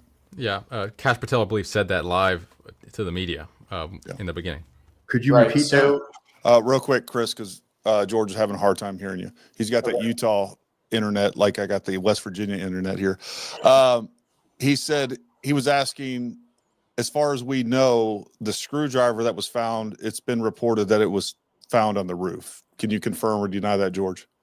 That's what I heard Kash Patel say. I don't know if that's true or not. Yeah. Sure. Yeah. So if we're going back to talking about potentially, George made the comment that the towel, the screwdriver, the gun has his DNA, and that's obvious because it's grandfather's gun, which was likely passed down to him. So of course he has his DNA on. So we're making an assumption that potentially that was planted. Okay, that's fine for the gun and the towel, but not so much for the screwdriver that's been found on the roof. Now you put Tyler on the roof, in my opinion. That was my thinking as well. George, what he said was it would make sense. Basically, if we're saying if the implication is that the gun was planted there, it would make sense that the DNA would be on the gun. It makes sense that possibly DNA would be on the towel. But the fact that the screwdriver was found on the roof and then his DNA was on the roof, doesn't that essentially put Tyler at that scene? Well, in the Discord messages, there is a gun drop, right? There is you guys all snipers, you had an assistant position the weapon sometimes. I don't want to give away the trade secrets, but you have an assistant spotter, that spotter guy. And if Tyler's acting as a spotter, as I have said, either at the location where the bush is or the chicken coop, which is the house just right next door, it would make sense that it would have his DNA on it. It would make sense that he would have adjusted the scope and the thing, and the patsy or whoever is going on the roof and picked up the gun there is going to go on the roof with the gun. Maybe it was, I don't know why the guy's limping. I don't know what part of the weaponry he had on him and what, if he added the scope later, if he picked the scope up. But I'm just saying that it doesn't necessarily mean he pulled the gun or shot the shot. And my point is, if we have the video from the camera of him running off the roof, right, wouldn't we also have the camera of him getting in position? Yeah, I think we have I think that video exists. I just don't think that it's been released. Because remember, putting it in context, I mean, that video was released, and Marcus pointed this out our last stream that I thought was really something that I felt like got lost in the sauce for everybody. The reason they released that footage was not to prove to the world that this guy did it. They released that footage so that he could be ID'd because he was still on the lam at that time. So, I mean, obviously, the further that person is from the camera, which the final firing location would be further from the camera. I think, again, the point of that, the entire point of that footage was not to say to the FBI, like, hey, we got this guy, we saw him shoot. I do think that there's evidence that would be withheld so that it doesn't taint a jury, so that you say, hey, this is the guy. And by the way, we saw this guy on camera get in position and shoot someone. I mean, I think that makes sense. And, you know, I think they released some of the footage, just enough footage so that we could ID this person when he was still on the run. Does that make sense? Or where am I wrong on that? I don't think you're wrong. I just think it's at such a distance. All we know is we have somebody running. I don't think you can ID anybody from that. You know, he does kind of a combat role, an 82nd Airborne combat Fort Benning jump training kind of role, but it's at a distance. So we don't really have any ID there. We just know that that's where the shooter is because that's where the guy ran from on the roof. And I just, it's interesting. You know, Kyle Seraphin, you mentioned you're going to have him on. He used to be, I think, in the FBI in Salt Lake City. And he was I was at Armed Queers locations and going to all the different ROTC, showing that it's an ROTC front. And he was very critical of me my first night after the assassination in Salt Lake City. And I'm saying, look, hey, and, you know, he called me all kinds of names and so forth. I'm like, hey, I'm not saying I'm an FBI guy. What I am saying is I'm going to show people as much evidence as possible. They thought, oh, well, Kyle's is saying, oh, he's leading people down the team path that Tyler trained these armed queers to do the assassination. Well, that's what the Discord messages say. That's what the other encrypted messages, I think, are going to say, at least the metadata. JD Vance says there's the messages. Kash Patel says there's the messages. So what I'm saying is I know I'm not an FBI guy. I'm just trying to go to these places and stand on the actual spot. I didn't know you guys had beef, or I wouldn't have brought it up. Oh, no. I'm just saying that I know he's going to trash me when he gets on. No, I'm not going to let him trash it. I promise you. We'll have that talk. I don't want anybody trashing anybody. But I just said, look, Kyle, I'm voting with my feet. I'm burning shoe leather here, right? If you want to come here and lend your expertise, or Ryan Meadows come after me. If you want to come here and video everything and share your video and lend your expertise, have at it. If I somehow CGI'd the parking lot outside of the Dairy Queen of Candace's Dairy Queen and screwed up her investigation, come here and shoot it yourself. So that's where I'm at, is when there's this vacuum of information where the FBI is not being transparent and not giving out all the evidence, and they're letting all this speculation and theories go on when they know they could answer a lot of these things. That's where citizen journalism has to kind of step in. That's my point. I 100% agree. And that's why, and I think we should have, look, I think this space should be, if we're really interested in the truth and we're not just interested in making our own viewpoints be forced upon others or get clicks and views or whatever the other people's motives are, then I think this should be a collaborative effort, right? If we really care about the truth, we need to bring as many people on and get together and have information sharing, and then also do a little bit of like behind the scenes, not so much necessarily in public, but, you know, behind the scenes, do a little bit of peer review and a little sanity check for one another and be like, you know, if Kyle disagrees with you on something, you know, I think that'd be a good thing to be like, hey, George, I disagree with you on this, and this, and here's why. And maybe share his perspective. The fact is, I was an FBI agent. You weren't an FBI agent, but you're out there getting the truth. And what I can tell you, regardless of what anybody's opinion of you or us or anybody else, we're doing more than freaking Fox News, CNN, and every other freaking mainstream reporters out there doing. I can tell you that for sure. So, yeah, I mean, I mentioned collaboration, and I met with Ian Carroll up on the right. We're looking right down as they're repaving all the places where Charlie was shot. So. And Ian said he was going to drone, and I went and asked the guy to ask him where Ian could drone, and Ian did a great show last night with all of his drone footage. Incredible encyclopedic kind of documentation of everything. And he walked around as well for the gun drops and everything. That is only a good thing, right? That is only a good thing. You can interpret the evidence however you want, but we need to get the evidence. We need to collect the material. I mean, I agree. Like, I imagine if all these people in this space, instead of shit talking one another, we actually got together and collaborated, joined forces, shared resources, shared skills, knowledge, and abilities. And I think we could get some real answers. And quite frankly, I think we could do a better job than the federal government or state and local as well. And, you know, that's my goal. And, you know, and that's not a high bar to reach either, by the way. I think most people, you know, even having you on, regardless if we agree or disagree on what's going on, like, I've learned a lot from you already. Some of the information that's on the ground that I didn't have before. Now I can have a better view and I can see your perspective, and we can take all those things into account. And that's how this whole process should be done. Chris, go ahead. Got anything?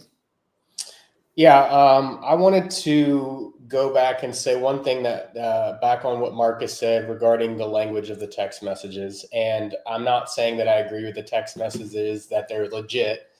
But the etching on the bullet casing, we now know is verbiage from a video game that he played. And that's been discussed on Discord, and I think even another one of his friends. So I'm just simply saying that if we can assume that he did that etching from that video game, he could have also sent some text messages in a similar style format. The other question I have is regarding the Dairy Queen photo from Candace Owens. I have not seen the photo that's actually date and time stamped. Does that exist, or do we go by the date and time that she gave us? That's my question. You might have to relay that, Marcus.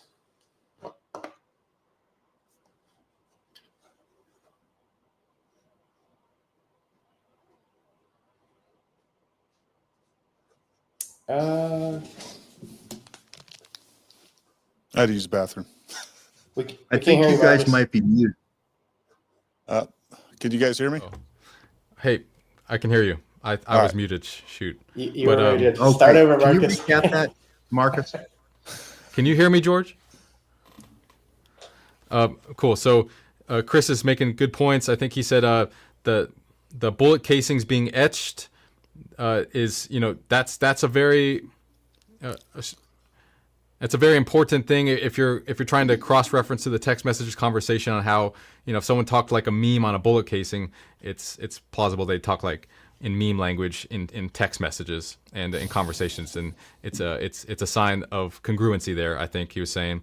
That's how I understood it. And then two is the timestamp from him being in Dairy Queen. Are we going off of an official timestamp, or are we going off of just hearsay and what Candace Owens is saying as far as date and time when the picture was taken at Dairy Queen? I'll also say that it's very much hearsay. The timestamp, obviously, the photo is real. He's wearing the same kind of hat and glasses, but he could have been at that Dairy Queen, 3 weeks before, when the Superman promotion. The only Superman promotion is the only thing that timestamps the kind of band it could be.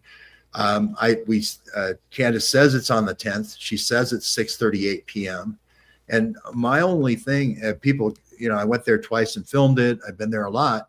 The thing that people flipped out about was I'm filming the cameras saying, hey, let's corroborate this story, because this isn't the Dairy Queen they're tearing apart. This isn't the Dairy Queen where they're ripping the stuff off the walls. And like you guys, when you're leaving a operation, you might set up some kind of explosion or something that can be remotely rigged so that people run in an operation a different direction so that you guys can get out of there. So to me, it seemed the Dairy Queen thing seemed to be a false lead. If you take the picture at like 3 o'clock in the afternoon, nobody's going to know. It's only inside. It's not outside. We don't have any hits on any cameras of him leaving. Again, if I'm leaving at 6:38 and I'm getting on a 6:54 plane, the only logical way that I see he could get there right now is on this plane, this N888 KG plane that's leaving the Provo Airport. I've timed it 16 minutes from that Dairy Queen. You can't get there from the other one. It's like 24 minutes. But my point is that if I'm leaving at 6:38 from Dairy Queen, I don't want to have anybody call me or call me in at Dairy Queen, right? When they see me meet up with my ride, I want to push out a false trail so that I have an unencumbered escape to the airport, especially if I'm driving, right? So we don't know how, again, and the other thing with Candace is I'm trying to see if he did drive, where would be the hits? Where is the camera? So I'm driving up and down 89, which is the escape route for Candace's Dairy Queen to get to the airport or to go south, or I-15 cameras to go south back to St. George. And I'm also looking at University Avenue, which is the other back way, if you will, to get to the airport. And all I want is both routes to be looked into, both routes to see where are the cameras. And let's see if there's any verification and validation of what Candace is saying. Everyone says I'm undermining Candace. I'm not undermining Candace. I like Candace. Ian Carroll works with Candace every day. I want Candace to be successful. I want these stories to be successful. I just want to have the validation and verification and the triangulation.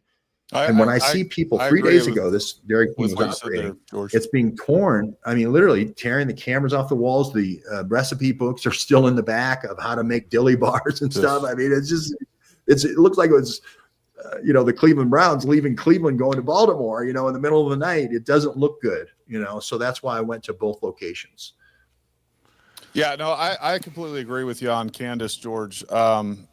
I like Candace. I want her to be successful. If she has truth I wanted to bring out, but I'm with you. I just need, throw me a bone here. Give me a little bit of verification. I would like to see that. Real quick, guys, we've been at this hour and a half. Let's start getting through some questions. I'm sure we won't be able to exhaust this topic tonight, clearly, but we will get through some questions and we'll take it from there. In the video after CK, audience goes down, man running on roof, possible for Tyler to make the shot and be running that soon. So I estimate that, and I'll let anybody else want to talk about this, estimate that they say 3 seconds. Really, when you look at the back of the crowd, it's closer to 5, but even 3 seconds, it's quick. That's taking a shot, grabbing your gun and moving. I do think it's possible. And I do think it's a little bit more time, more like 5 seconds that we see that, but I do think it's possible. Appreciate your passion for true journalism. I think that's to you, George. But I think, either way, I appreciate your passion, regardless of who that's directed at, George. I appreciate your passion for journalism. Marcus, take that one. You stated last time that hand loads and low velocity would make this make sense. The problem, it would help make this make sense. The problem with that is when velocity goes down, your crack to boom distance changes. Anything under SOS, no crack. I mean, and that's where, and I personally find the most interesting part of this case is the moment of the shot and the moment of impact. That's, and because I think all of our information is in there, in that moment. And that's my personal opinion. But with what you're saying, I completely agree.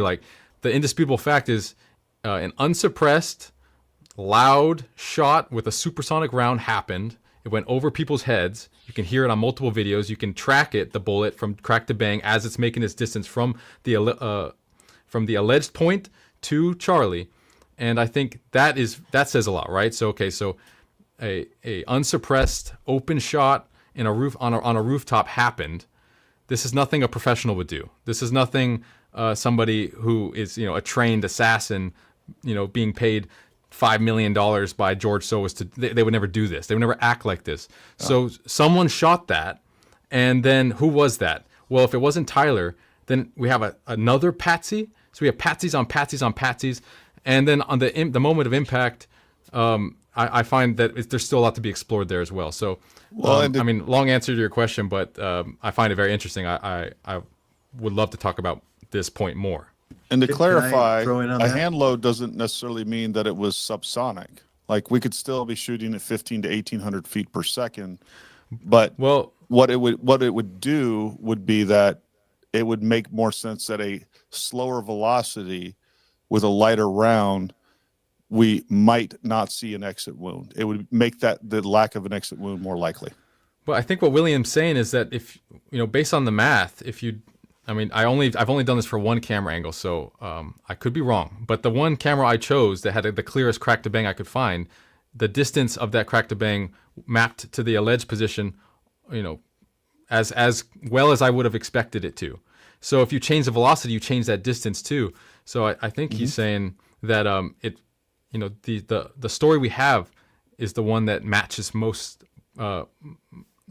Matches the best right now with the math and the acoustic analysis. Is we also, that goes with that, not only a lower velocity but also different rounds that we can hand load. That again, and there is a margin for error, because I've done some of the math on that too. Like there's a margin for error on 140 yards that we could go up or down velocity wise, and it still makes sense. And so anyways, I see your point.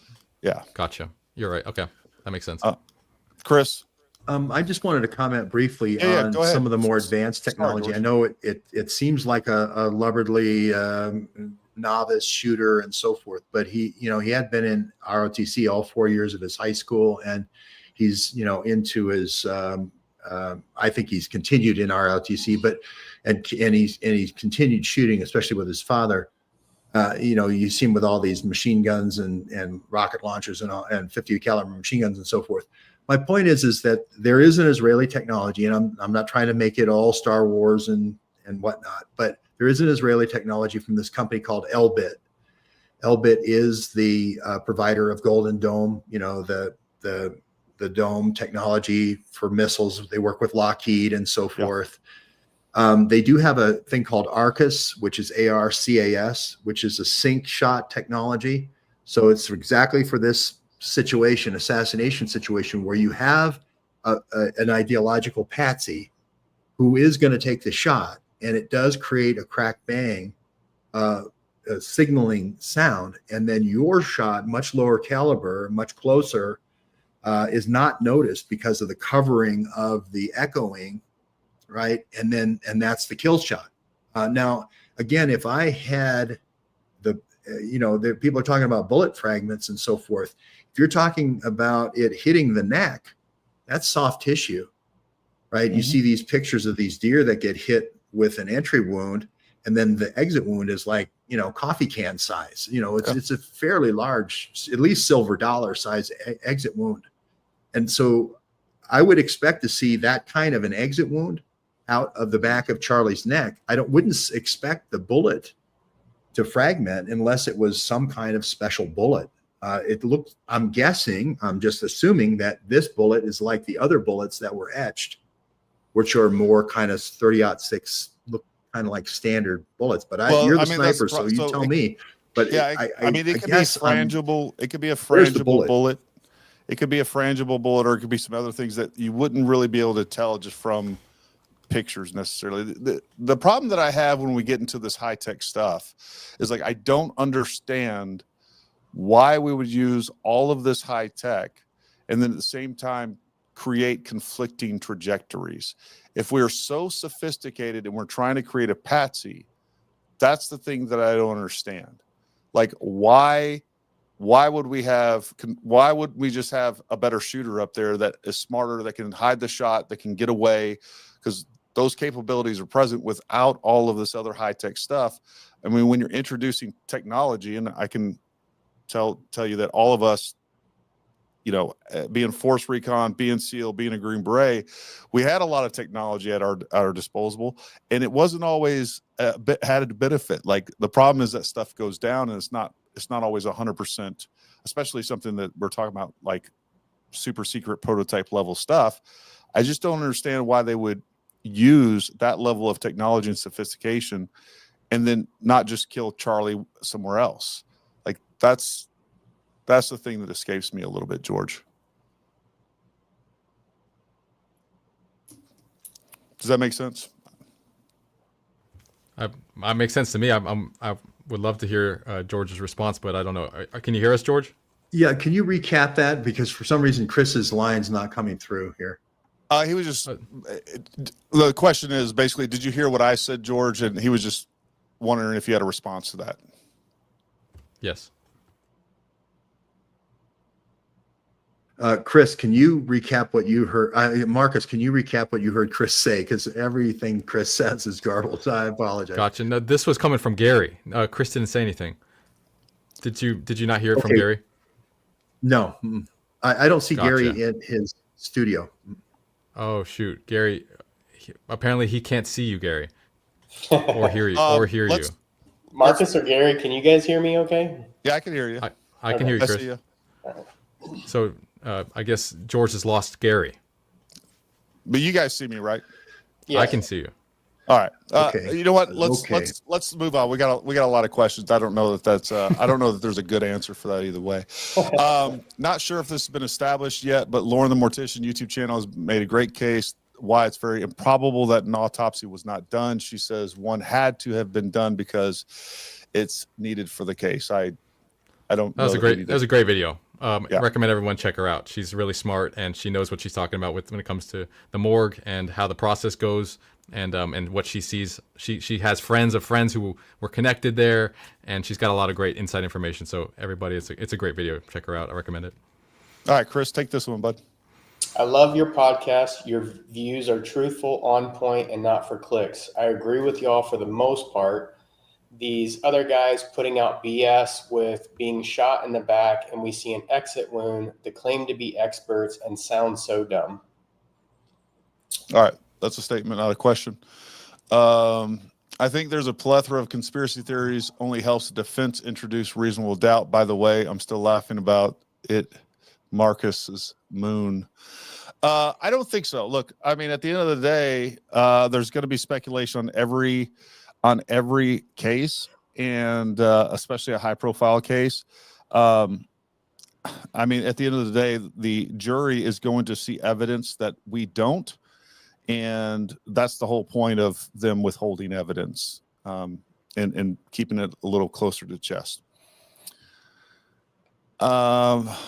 Tammy Barlow, Megyn Kelly hosted the Charlie Kirk show with Andrew. She said Charlie wore a bulletproof vest. Andrew agreed. It's at the 4350 mark. It wasn't actually Andrew. It was Mike McCoy, actually. I've played that video on here.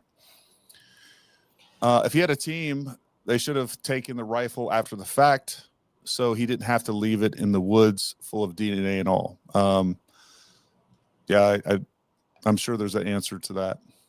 The idea that there's no autopsy is wrong. The hospital has denied the claim and that there was no autopsy. That's great. YouTube Lauren the Mortician is an anonymous source at the ME's office confirming the autopsy did occur. Image of Tyler on campus stairs clearly shows a protruding belly button. Every image online plus video of traffic stop shows a flat stomach. Okay. I don't really know what to say about that. The fact that there are so many questions out of the gate and the subsequent saturation with emotional baggage and alternative theories appears to be a PSYOP counter intel move to paralyze public. I don't necessarily look. I don't doubt that there's some. Look, if there is sophisticated people involved, well-funded, sophisticated involved, there's no doubt that there is some sort of PSYOP and other information coming out to muddy the waters. With that being said, I don't think they need to. I mean, everybody has the ability to get a voice out, and I think they wouldn't have to spend a dime or do a single thing, and the waters are going to get muddied just by people talking. That is the dangers of the First Amendment and how we exercise that right here in the 21st century. George, what's your thoughts on that? Did you hear me, George? I think he's reading comments. That's all right. LOL, I got banned on Gary's channel for being critical of George. Marcus, Chris. No, you didn't get banned on my channel because you're still showing up on my channel. You're not. I didn't read your chat because it was nonsense. I mean, it's disrespectful. We'll just put it that way. Marcus and Chris fire. Gary sucks. There we go. We'll do that. I'll give you that.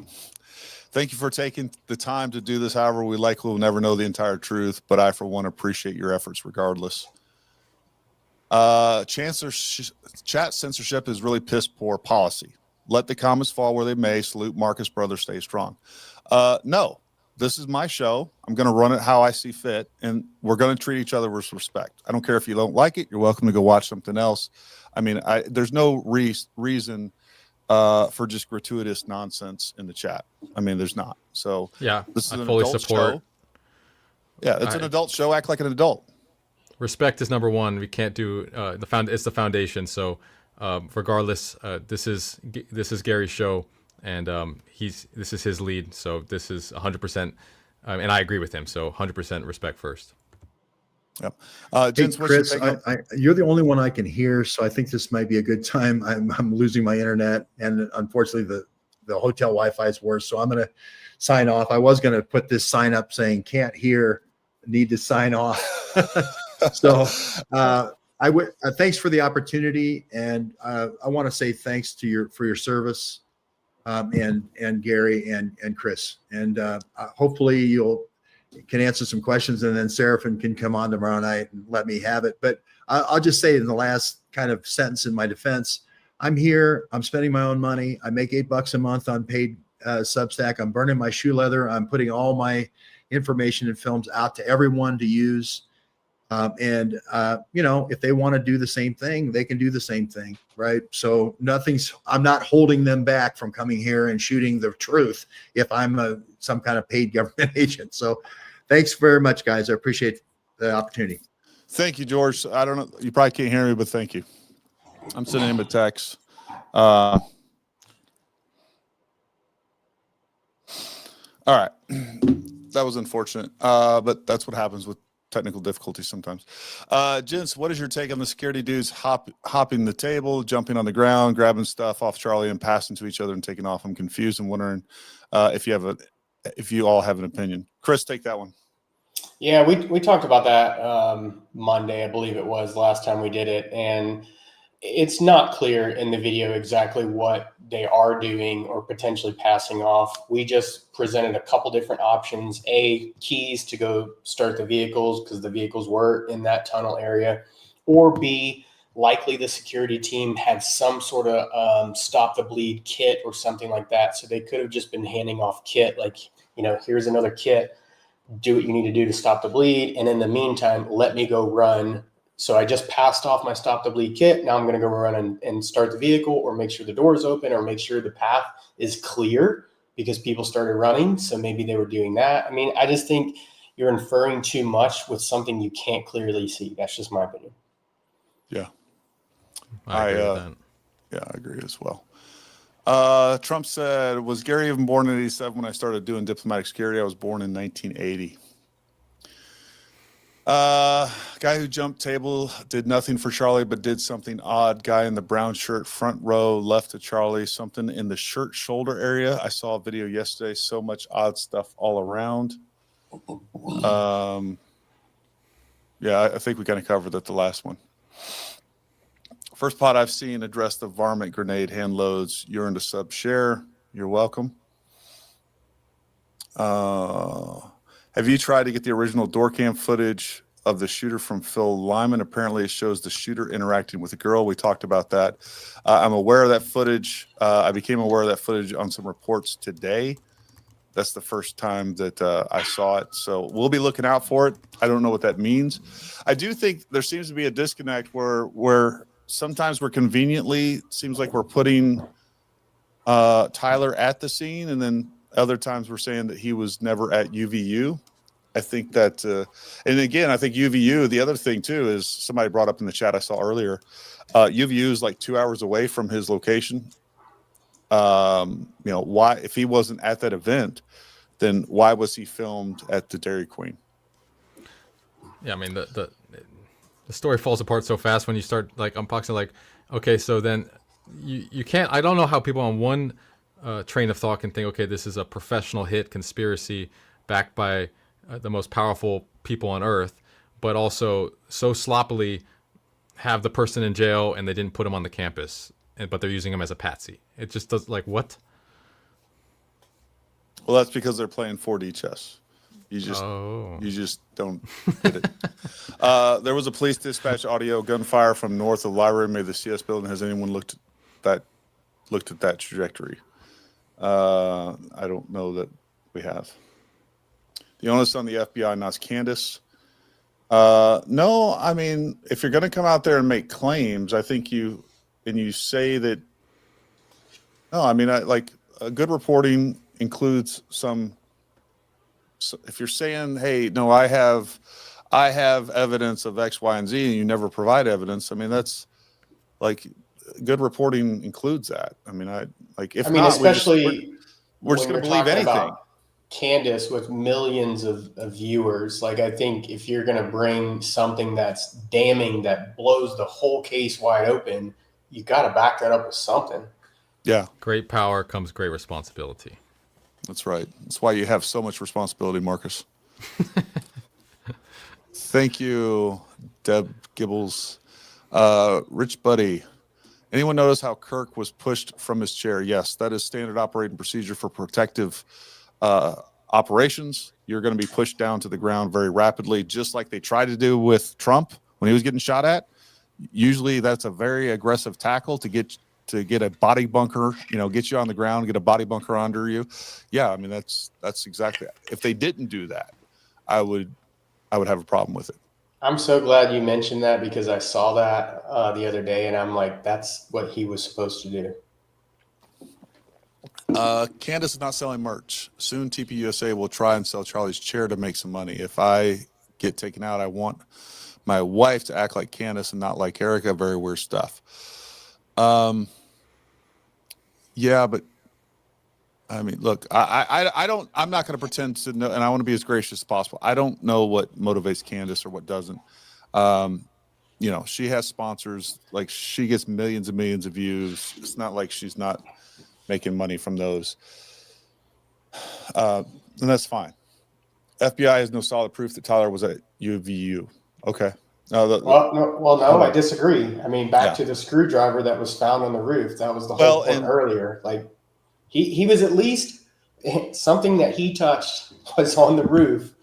And how did it get up there if it wasn't him? Why if he's the patsy and the gun was a drop point with a towel that has all of his DNA on it, that's fine. Why take the screwdriver up there then?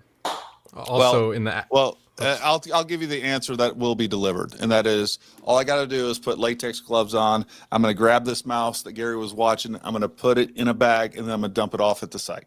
And then, and even if there is, even if I grab this, because that's going to be the answer.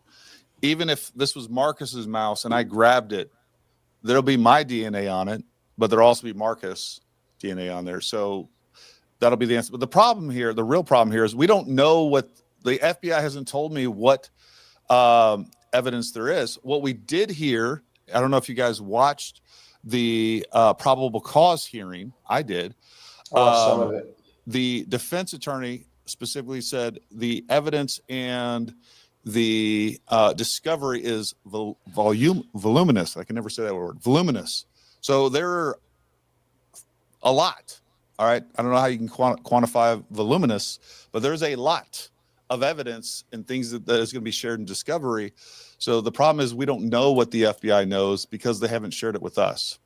So here's another point. I want to hit on what you just said there. In that same thing, it's the defense that's asking the judge for an extension because they need more time to review all of this digital evidence. She specifically used the words digital evidence.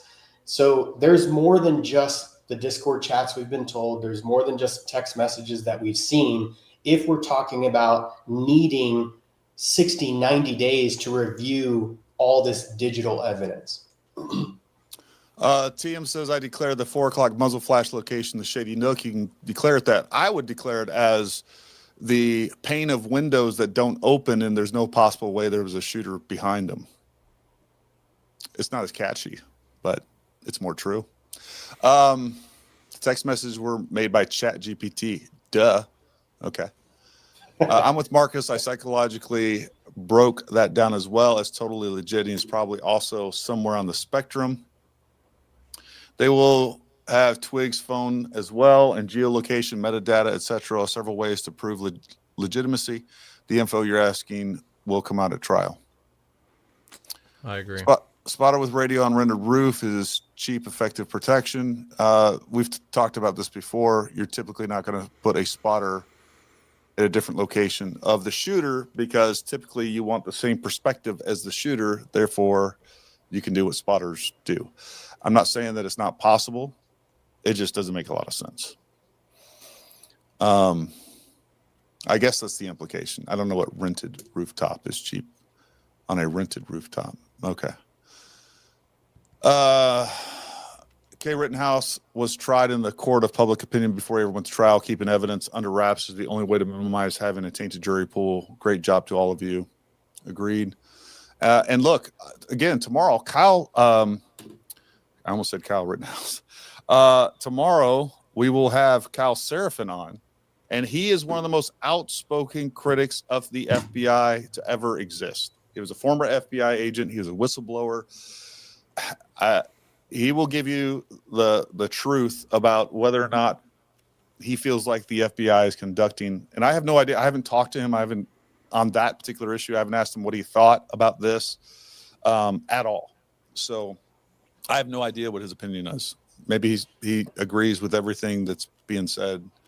I just don't know. But I think it'll be a fascinating interview, and you don't want to miss it. What's the take on the video showing security removing something from camera, pocketing something, then walking off? Well, we've talked about that. Marcus has talked about that and what a camera crew person would do. So that wasn't the security. That was the actual AV guys. And as a matter of fact, Candace has talked about this. So, and it's also been talked about by other TPUSA guys. Thanks for addressing the high velocity light varmint, high power VMAX, etc. Plausibly could not exit, especially at downward angle. This is driving me nuts, driving me bananas. 18 Bravo. Cool. My fellow, I guess he's saying he's a 18 Bravo, or he's talking to me. I don't know. Anyways, cool. I feel like all the theories are designed to make his defense for him. Sorry, I think it was him. Imagination's running wild is what they want. 160th forever. What's up, Jack Sparrow? Good to see you in the chat again, bud. Appreciate it. All right, Marcus, you read this one. If this is a conspiracy, are you suggesting the feds wrote the text messages to the partner? That's what George Webb, from my understanding, that's what he is leaning towards as an explanation. I am very hesitant to add, things like that to this conspiracy, because every time you try to fabricate something, you're adding a whole nother network of people who now have to contain a lie. So I just think there's only so much you can lie about, and why would they do that with the text messages? That's my stance. Just a clarifying point. I believe George wasn't saying that it was the FBI. He was saying that it was the retired friend that basically helped turn him in. He had access to, I guess, the police department or sheriff's office or whatever. And so he could have gotten the phone and he could have initiated the text message. But then again, it goes back to the other thing. Why? How would he even know the boyfriend to begin with? Like, how would he know the memes from 2005 that they're referencing on the bullet casings? Right. Well, maybe he would know that. But then you also have to dupe now the tech guy who's the one who jailbreaks the phones and goes retrieves all these things. You'd have to get him in on it. And then you have to get the person who does all the reports there. Somebody's doing the paperwork saying, this was the process. We did this. So-and-so broke into the phone and did this process. They got the text messages. And you have to do reports, right? So every time you'd have to, there's a whole chain of people you'd have to dupe to pull that off, right? All I know is you sound like a Fed, Marcus. All that common sense. I don't even care, man. It's just people are gonna. Internet's gonna do what internet's gonna do, man. I just want the truth. I just want logical truth. There's not been any publicly released photo of the actual rifle believed to have shot Charlie Kirk after massive research on their one fact. Yeah, I mean, there has been a supposed picture that was released, supposedly leaked from the ATF, that shows the rifle. We haven't heard any. We definitely haven't heard the I'm assuming that is correct because we haven't heard that the FBI or anybody else come out and deny that, but that doesn't mean that they just decided they're not going to deny it. Chris? Screwdrivers to put the rifle together and not take it apart. I agree. Yeah, we've covered that many times. We don't think that rifle was disassembled after the shot. Saw a video of a round shot into a smaller block of ballistic gel. Force cause expansion and cone-shaped protrusion out one side. Theory: CK shot and wound seen as from internal forces exiting between muscles. Theories: the Charlie Kirk shot and wound seen as from internal forces exiting between muscles or frag. We'll just leave that because it's not a question. I don't really fully understand. Marcus? Was Tyler's dad the retired sheriff or a friend of the family? It's do you know Gary for sure? So or I have more heard that information? the initial reports saying that his dad was like 23 years law enforcement was conflated with the dad's father. I don't think I have seen official, at least news releases. I'll just say that. I don't think it came from like a law enforcement source, but there have been people that I've seen that they said that was incorrect at first, and that the father actually wasn't involved in law enforcement. You guys can look that up. Chris? It is telling what they did not release when the IDing someone was critical. Also, the video with TM running off the roof is interesting. Shadow disappearing, pedestrians disappearing behind trees, LOL. The disappearing behind trees, someone pointed that out. I've seen it. One possibility, this is, and I'm just going to go back to sniper days, one way, and I'm not saying that the person walking on the sidewalk was a sniper or anything like that, but you use the terrain. So if that individual turned on a sidewalk in the direct line of that tree, they would have disappeared. I don't know that that's what happened, but that is a potential explanation for why that person might have disappeared. And I believe we talked about the whole roof thing and the image of the camera. The camera wasn't that great anyway, so. Yeah, the shadows getting lost in the highlights. It's not a high definition or high dynamic range camera. So that's just it. Does George have a PO box? We could donate spare shoe leather. I hear he's running low. I'm sure you can go. I'm sure he has a Patreon or something where you can donate some money if you want to support him. And I suggest you do. Look, I really appreciate George coming on. And I like George. I really do. I disagree with him on some things, but I think he is value added to this conversation for sure.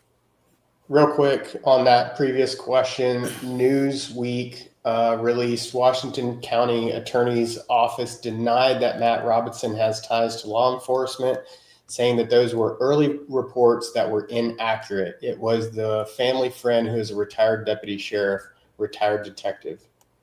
Look at that. Solving mysteries left and right here on the show. Marcus, you get that video? God bless you all. Thanks. I'm looking, and God bless you back. I'm looking, Clay. I don't see it on X, so I'll check my IG. Okay. Gary for the win. Thank you. I guess. Excellent points, Marcus. Excellent points. Catherine Smith. They founded his imprint in gravel on a rooftop, yet he hauled ass right after the shot. Those imprints would have been dragged and destroyed for flight. Another thing that does not track. That's not true at all. I don't know. I don't know if we need to shoot a video of something similar. Like you can. I think you should add that to your ballistic shooting and everything else you plan to do. I just didn't realize people thought that. I can just tell you that's definitively incorrect assumption, Catherine. Have you seen the YouTube video, The Ballistic Theory of Charlie Kirk's Homicide on U.S. Overwatch, vest deflection at 2139? Yes, I've actually talked to the gentleman. Great video. And we'll definitely be doing some tests on different types of vests. That's already started. I'm waiting for more equipment to come in. And We'll do some ballistic tests and multiple different variations of ammunition. We'll do it without armor, with armor, and see if we can get something that replicates what we see. What kind of makes my blood boil? A European descendant shot a European descendant. Can't European descendants have back? What are we talking about here? Like the most war ravaged continent on the face of the planet is Europe against Europeans against Europeans. So I don't know. Hell, we even had American Civil War, so I don't know. I hear you, Ray.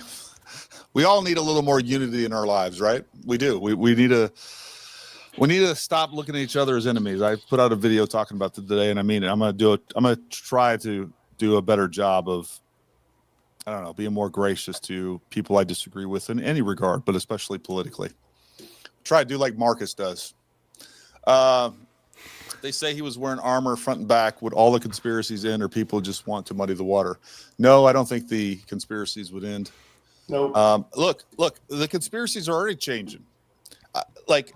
We had this conspiracy come out that there was an explosive device in his microphone, right? And so not only did I put a video out on it, we talked about it multiple times on this show. And Marcus, you saw those reports and videos where people were saying that, right? I just want to make sure I'm not losing my mind. People saying it was an explosive, that it was an explosive device in his mic, right? Still Same hear with it. you, Chris. I'm still hearing it, no matter. Yeah, it's persistent. Correct. So today I was bombarded on that video where it's like, Gary, you're basically pulling a straw man. No one's saying that it's an explosive device. They're saying that it is like a CO2 device with some sort of projectile propellant or something else. I'm like, no, this is brand new, and this is how slippery some of these things get. Is like, as soon as you prove them wrong, or you point out the fallacy of the argument, like they switch it up on you, and it's like trying to hold on to a river trout with your hands. Chris. Schedule, doing a great job. I don't buy the plane theory. If he has a rifle with him, there's no way. Yeah. Marcus. If anyone would know how fast you can get up and go, I believe it's you guys. Thank you so much for all the hard work you have put into this case, providing a space for us to think this out. Thank Gary. I mean, he's the one providing this space, and I agree. I'm really grateful to Gary for putting this together. Stop. I'm really grateful to both of you guys. I think you guys add so much to this conversation that I'd be remiss not to have you on as often as we possibly can. So thank you guys, and just stop that. My journalism column was meant for the channel. Keep seeking the truth. Thank you very much. Kevin, thank you very much. Shasta Baxter, thank you very much. Hope y'all are well. If you find out this was Israel, what does this mean? They pretty much own Wall Street. Powerful people stand to lose a lot of money.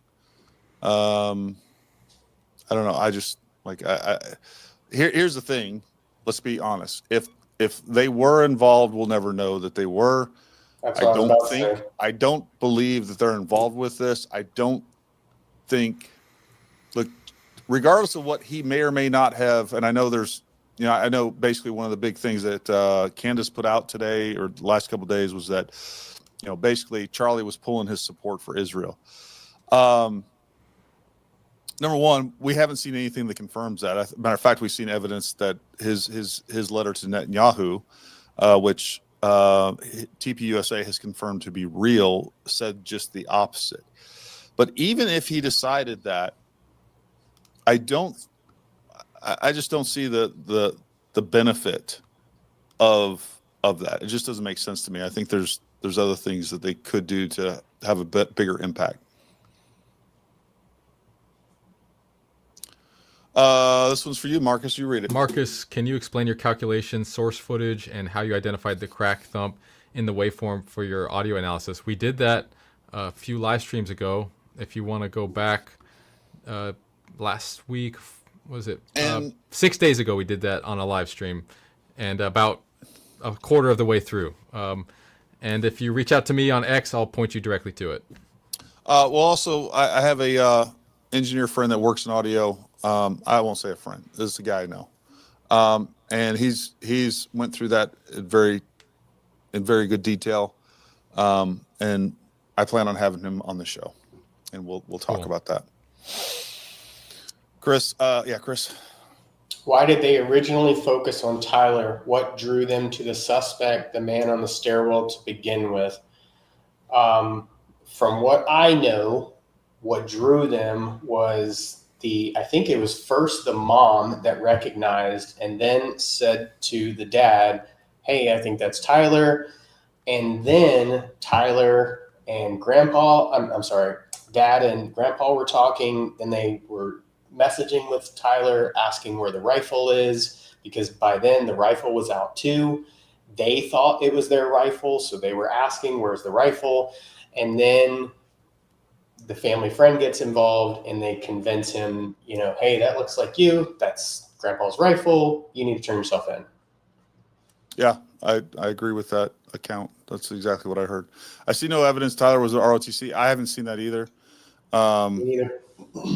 I haven't seen any reports of that. Maybe George, look, I think there's a running list of other things I definitely wanted to ask George and go through the list. Maybe we'll get him back on and go through some of that. Maybe as information we don't. The old man was successful in getting Tyler to escape. We're talking about George Zinn, immediately and spontaneously claiming he was the shooter or whatever he said. Definitely drawing attention to himself. That is, besides the 30-06 round potentially not exiting, or I would say not exiting. That is the other great mystery of this. I find that. And then right after that, apparently he was not only arrested, but he was arrested on child pornography. So that whole thing is weird. I would love to know more information. Do you guys have any other further details on that you've heard?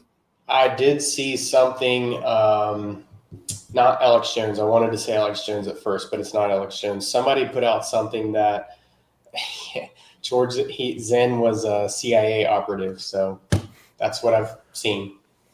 The only thing about that whole thing that gives me some solace that it could possibly, obviously, not be a conspiracy is that back in that interview he did as an eyewitness for whatever company or brand or nonprofit organization he was doing the interview for back in 2001, he gave a eyewitness account of what happened 9/11. He says in the interview, I was on my way back home to Salt Lake City, Utah, back home at the airport or something.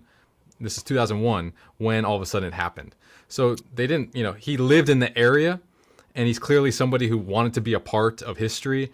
And so that's my one explanation to try to make sense of it, is that he lived in that area, and he said that back in that interview in 2001. So I believe was a local. He is also on record as saying he was trying to help the shooter get away, correct? Yeah, he is. I mean, I've heard that report. I'll say that. Well, coming from somebody who did that, I mean, his report, I mean, how much credibility or weight does it have? I mean, he's clearly insane. Sure.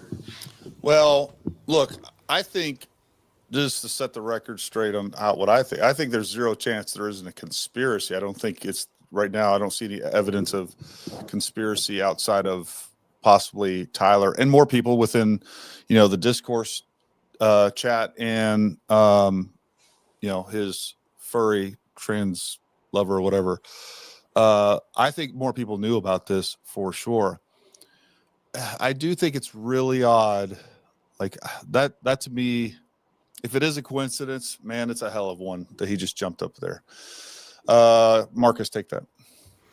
Marine vet with a degree in applied mathematics. Loving First all the ballistics of all, talk. Stop. Fake news. Fake effing news. That's not true. Come on, you don't all eat crayons all day, man. Sorry, Sometimes loving all ballistics talk on the channel since I found it these last few weeks. Also appreciate the XL PTS hoodie I got. Is a true XL. All right. I'm assuming it's one of your merchandise. Yeah. Hell yeah. That's awesome. Paramount merch. Paramount merch. Heck yeah. XL, big old Marine. I'm gonna send you guys some Paramount merch. I expect Rock and roll, man. Every time you come on my show, you gotta be rocking some Paramount merch. That's right. Just joking. Just joking. The George Simp Squad. All right, yeah, we're not going to disparage George. I get it. I get that people disagree with George, and look, I've disagreed with George on many things, but I do think, like, just my impression that George is earnest. I don't think he's doing this. He has a different perspective. Like, we're all on the same team, and he does bring. And again, there's a bunch of people on his X and other feeds right now saying Gary is, I don't know what they're saying, but like, it's just, it doesn't add anything, and it's just immature and dumb. Leslie, can you play the video where he gets off the roof? He lays on an object of the roof opposite of where he laid the gun to scale over the edge. He never took the object. No one has covered to date. Yes, a lot of people have, actually. Please go watch Gray Hughes Investigates. Leslie, he has covered this in detail. He was in the chat. He may still be. I'm only seeing the I can only look at either the live chat or the super chats. So anyways, he was in the chat earlier. I highly suggest you go. He does a really good breakdown analysis. If you guys really want to know, it's the best one I've seen on the internet, so go check that out. Chris? Marcus and Gary still haven't watched the footage I sent of the shooter runner on rooftop, but keep questioning if there is more than one shooter. I've seen multiple videos. And Ryan, I don't know, like thousands of emails. I did take yesterday off mostly. I needed a break. I still did a lot of work and still did a lot of emails and everything else. I've seen multiple videos. Like, guys, I hate to break it to you. You're not the only one with those videos unless you were there. Those videos are being passed around. I still want them just in case. I'm not trying to deter you from sending me stuff, and Marcus, but I have seen those videos. The idea that it somehow proves that there's somebody else up there or there's another shooter up there, so far I haven't found compelling. And there's a lot of other ballistic evidence and physical evidence that doesn't point in that direction.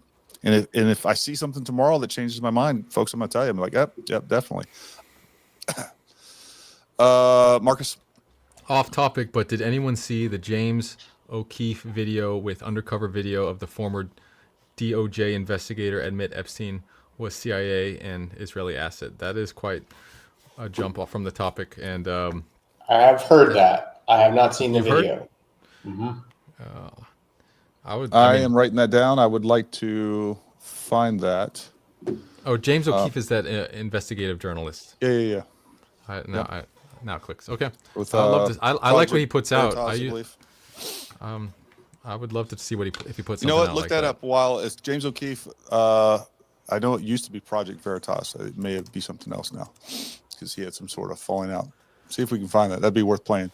If Tyler Dad sent him texts about gun, doesn't that imply they think he was that pick? Yeah, I mean, that is the major implication here. Unless Tyler's dad and grandpa and mom are all in on it too. Do a show on FBI fails in handling of evidence. We don't do shows 24/7. Look, the FBI has failed a lot. All law enforcement has. Doesn't mean that everything is a failure. I worry Cash getting FBI reports from dishonest FBI. That's possible. That's something I worry about too. I had past tense opti, so I'm going future. I don't know. Do you guys know what she means by that?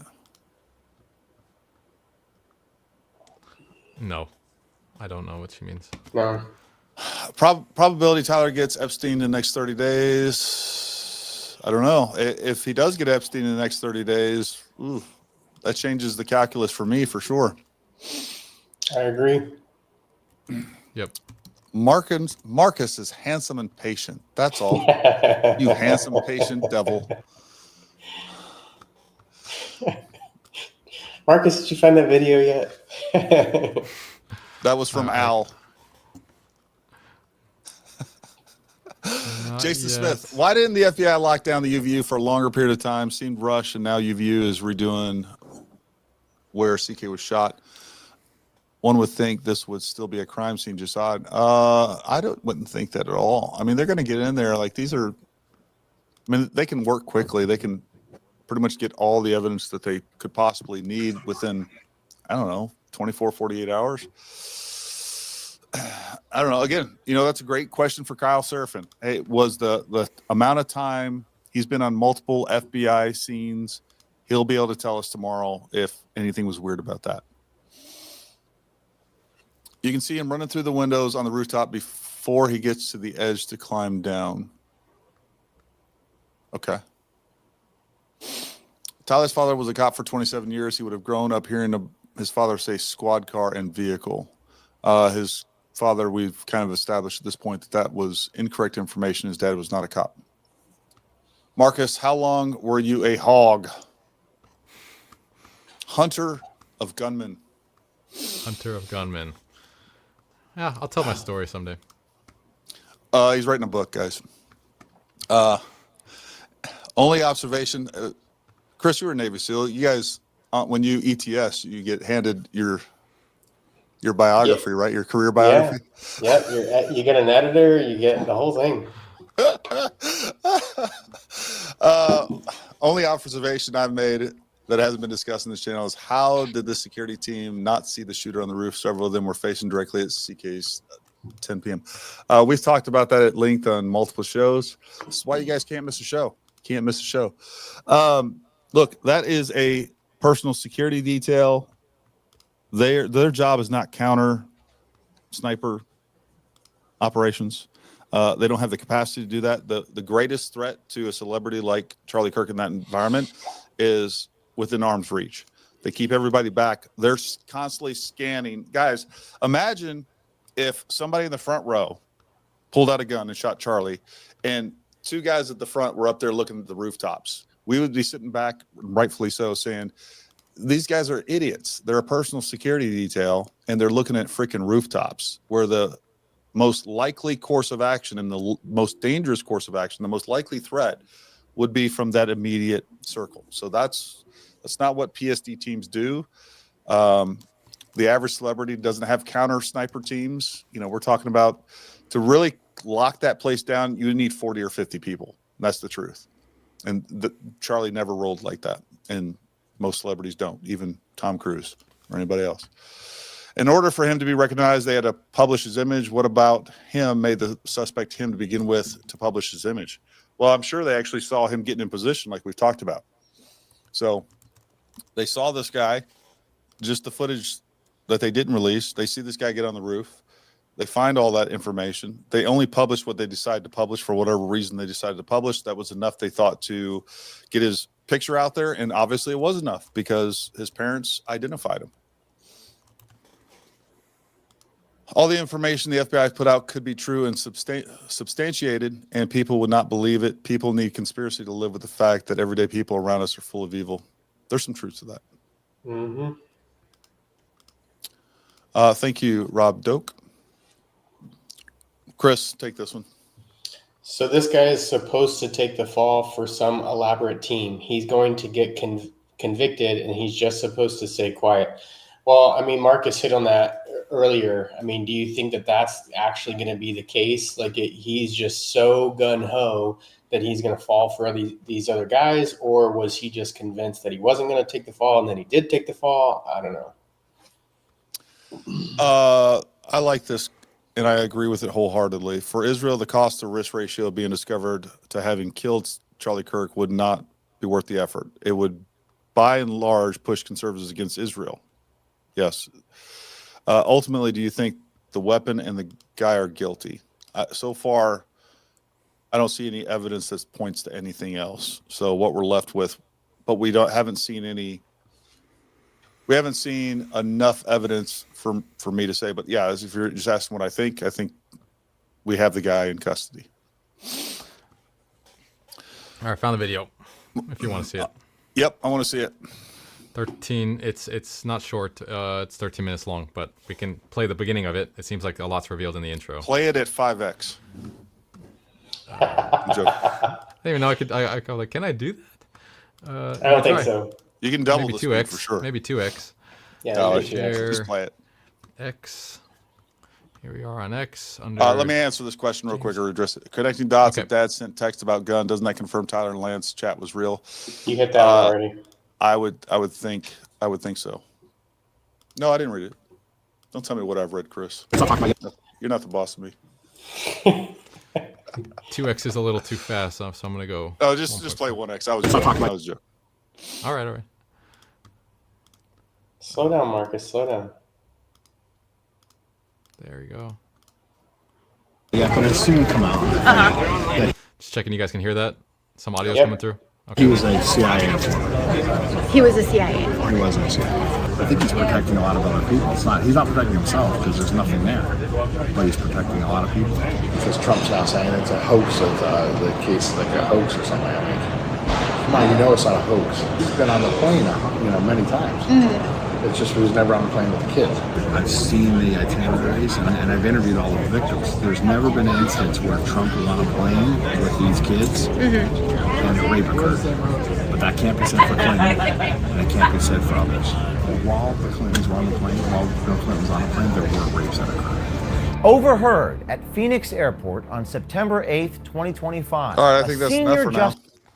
That's a lot. Yeah. I mean, that is breaking news right here on Dangerous Liberty podcast, folks. I mean, that's the most, I don't know who this guy is and what proof he has of that, but that's the first time that we've heard anything like that. So take that information for what it is.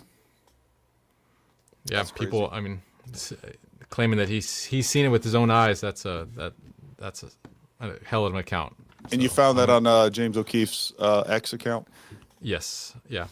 Folks, if you haven't done so already, please like, subscribe if you find this informational and you like it, and all those things. Make sure you go subscribe on Marcus as well as Chris. Again, all of their contact information and their socials are down in the description below. Share this stuff. We want to grow this audience because we think that will help us get our message out. And if you agree with that, share the stuff. Watch Stephen Gardner and Andrew Covelt, 3 cameras filming 4K clear footage behind to the side and front. Said bullet entered at C2. Okay. Stephen Gardner with Andrew. Okay. Andrew Covelt is their. Yeah. I don't know who Stephen Gardner is.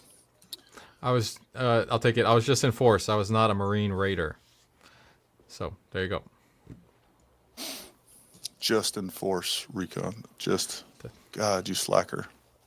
How do we tell the difference between incompetence, investigative secrecy, and cover-up? Well, you got to have all the information first to make a decision, and you got to sort through the BS information, which there's clearly been a bunch put out, and so it gives the appearance that things are more complicated than they are. I think everybody out there, including myself, started off, regardless of where you are in that spectrum, we started off with certain assumptions that were incorrect.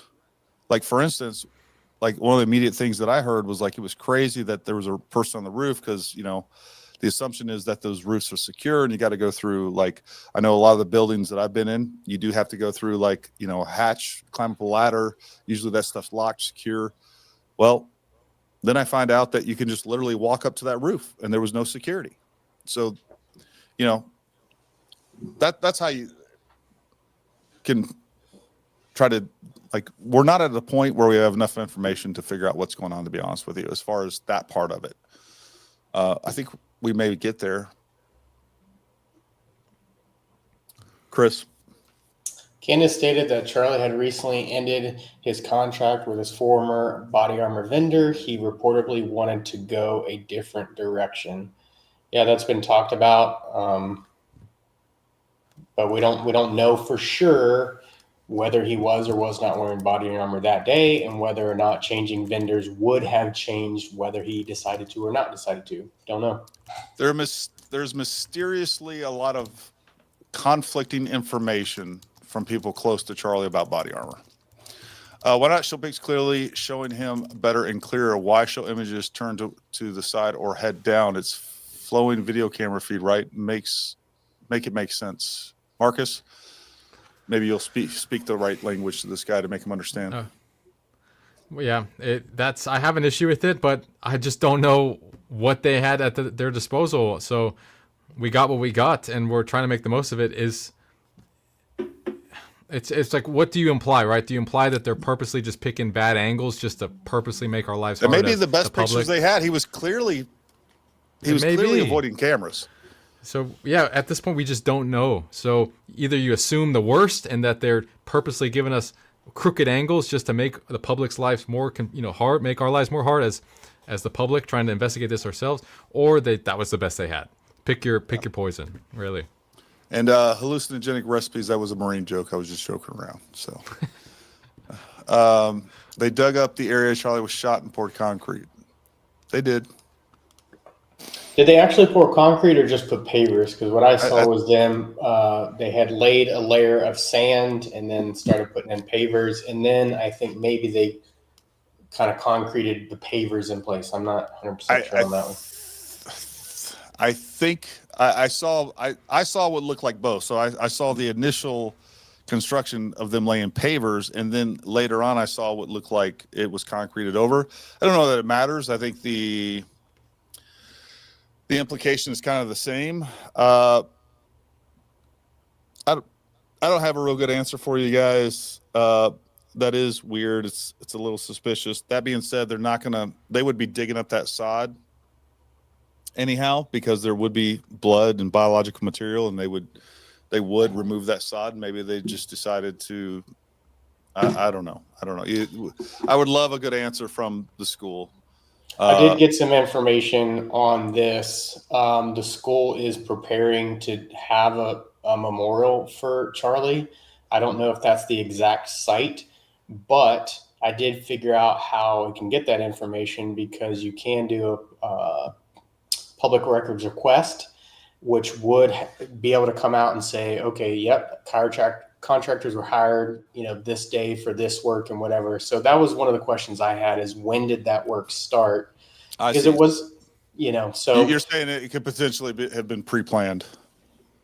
Not necessarily pre-planned, because now they're saying that it might be a memorial for Charlie, but it also could have been pre-planned. I don't know. Yeah, that's interesting. Wouldn't the scope be much less accurate if he assembled the rifle on the roof after everything was shoved in a backpack, or has that story changed now?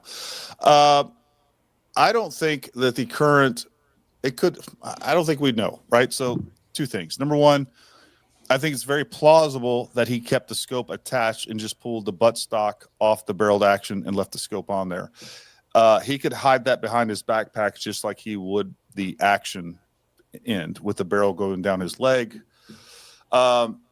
You can depending on the mount and how it's attached, you can potentially take a scope off, put it back on, and you'll have, if you're careful about it, you'll have very little deviation. But again, the problem is that it was only 140 yards. You could have up to a 5-6 MOA deviation from your zero. You could have, just to put it in layman, you could have a massive deviation from your zero and still hit a man-sized target at 100 yards. Like, I don't think people understand how easy it is to shoot a man-sized target and how big a target a person is at 140 yards. There's not a lot going on there. Marcus. Troy Black Channel prophesized leaders scattering across the world for things about to come out. In his World War III video, Epstein files will come out. I'll check it out, Raymond. Okay.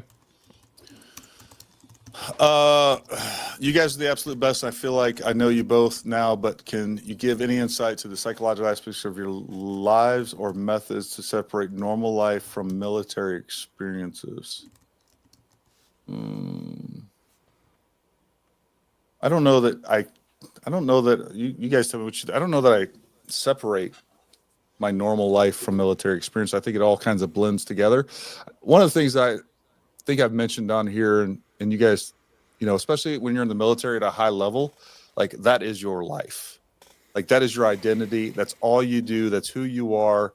That's everything you've worked for, whether it's becoming Force Recon, which has an extensive selection process, whether it's becoming, a Navy SEAL, extensive selection process. You eat, breathe, and live that. And then you go on these, multi-month deployments, and that's all you do. And you're living in a way that, like, number one, your life is on the line, your brother's lives are on the line, and Then you come back, and it's an adjustment period for sure. It was for me. And I don't know that I think I have a different perspective because of that. I think I have a better perspective on a lot of things in life, like, a lot of things that just bug my wife and things. I'm like, I don't know, we're not getting shot at, bro. So I think we're gonna make it through this moment that feels really stressful. Like, I think we're gonna be okay. Like, what's your guys' perspective on that? Go for it, Marcus. Chris. Okay, I'll go first, I guess. Got No, I agree with you that I don't think you fully separate it. I don't think it's like, oh, you were this and then now you're this in the civilian world and it's just all separated. I think they do commingle, mesh together. I also agree that it is probably one of the more difficult things that I had to do psychologically was leaving that and rejoining the civilian world, because the mindset is different. The mentality, the work ethic. I mean, I'm not trying to put anybody down or anything like that. It's been my experience. So I think it's different, especially when you're talking about in the special warfare community. Everybody is operating at a high level. It's similar to guys that I know that I'm friends with, professional athletes, and they leave that world into the civilian world, and it's just that's not the same for them either. Same thing, cops and firefighters will talk about it. So I think it is difficult, and there's definitely an adjusting period. I went through an adjusting period, and I guess it's the best I can say about it. You keep putting one foot in front of the other, and you find a new purpose, I guess. And once you find a new purpose, then you're kind of redirected. So, I'll just say, like, the fact that I'm on a podcast with these two guys, I think it's kind of says everything you need to know. Is that I tried to separate it when I first got out. It was a disaster for me and my health and who I am, and just embracing a combined version of myself that just accepts what I did is always going to be a part of me. It's just who I am.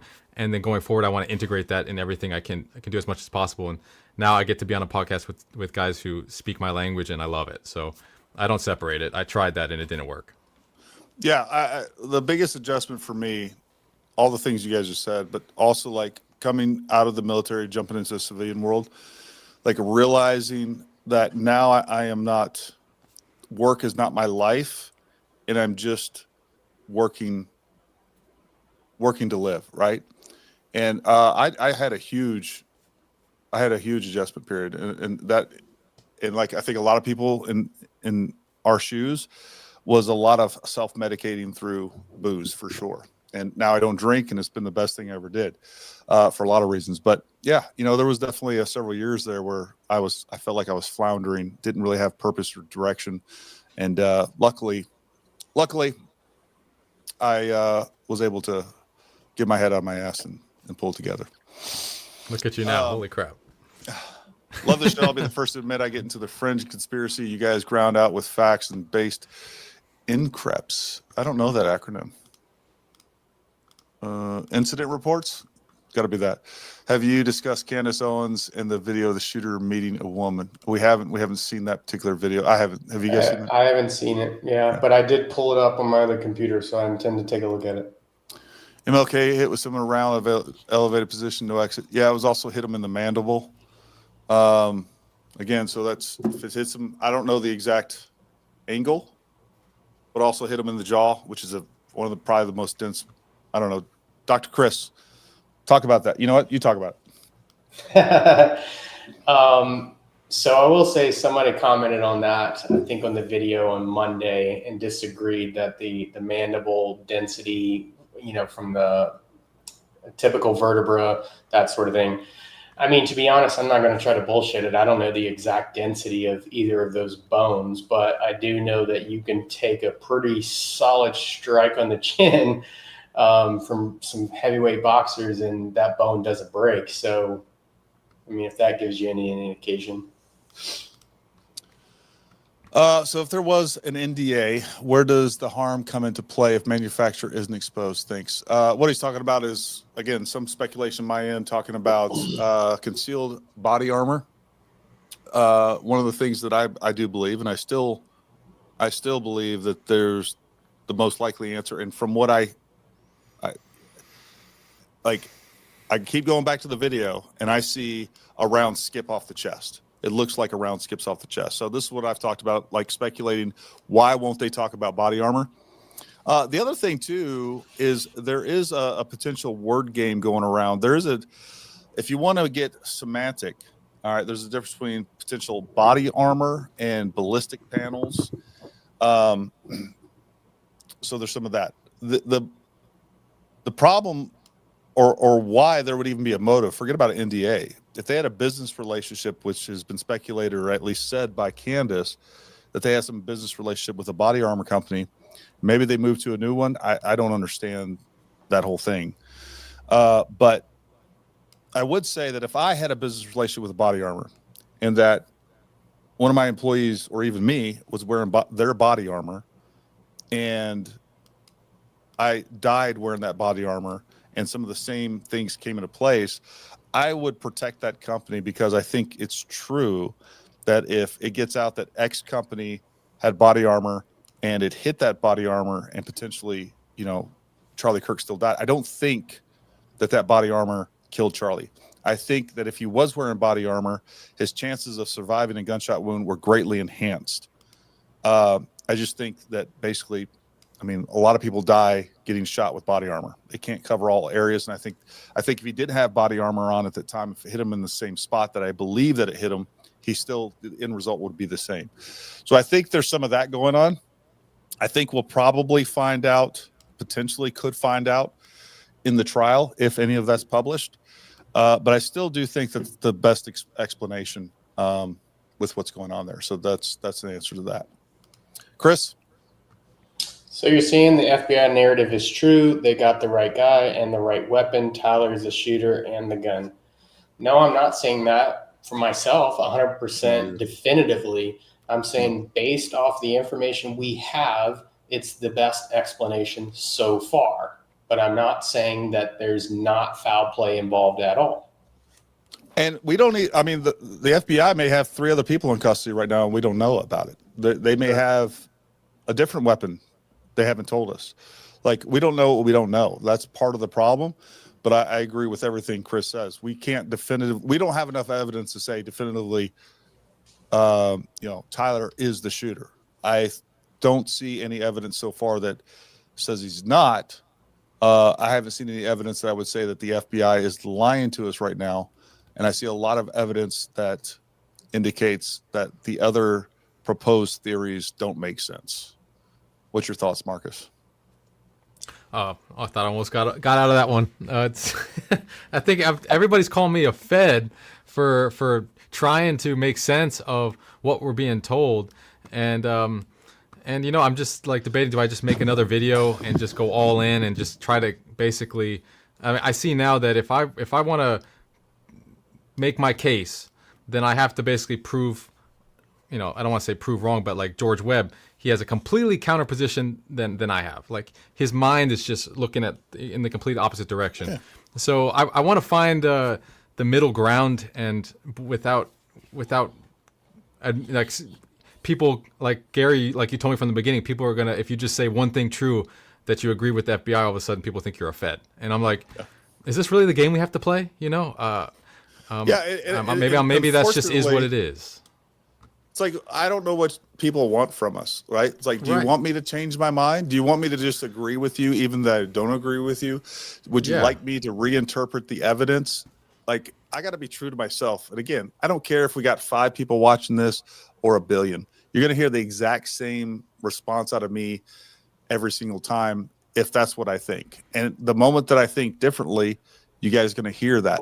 Like, some of the stuff I've played through in my head, like, just kind of a stream of consciousness and sharing it with you guys. So, whatever. Yeah. Like, look, we realize we're not going to please all people. We realize that this podcast, our channel, our thoughts aren't going to resonate with all people, and that's okay. God bless you. Hope you find the truth, and wish you the best. Might have missed you guys discussing this, but do you think videos of Tyler where we can see his slim build look the same as the photo of him they put out? The photo on him in all black just looks slightly different to me. Everything that I can see with the level of fidelity that we can see it, that looks, and again, I've worked in reconnaissance, surveillance. Like, I see the same primary features in body build, in face, in all of those things. There are a bunch of AI images going around and kind of misconstruing this, like intentionally, where it shows a different person's face. So that is for a fact false, but you know, that's all I can tell you. George talked about that the FBI enhanced the photos. I don't believe that. I don't think the FBI would do that. I think that was a public thing and it got misconstrued. So I could be wrong, but that's I'm gonna read this one. This is for making me LOL at the comment. Marcus was sounding like a Fed. Loving these streams. Keep it up. Chris, take it.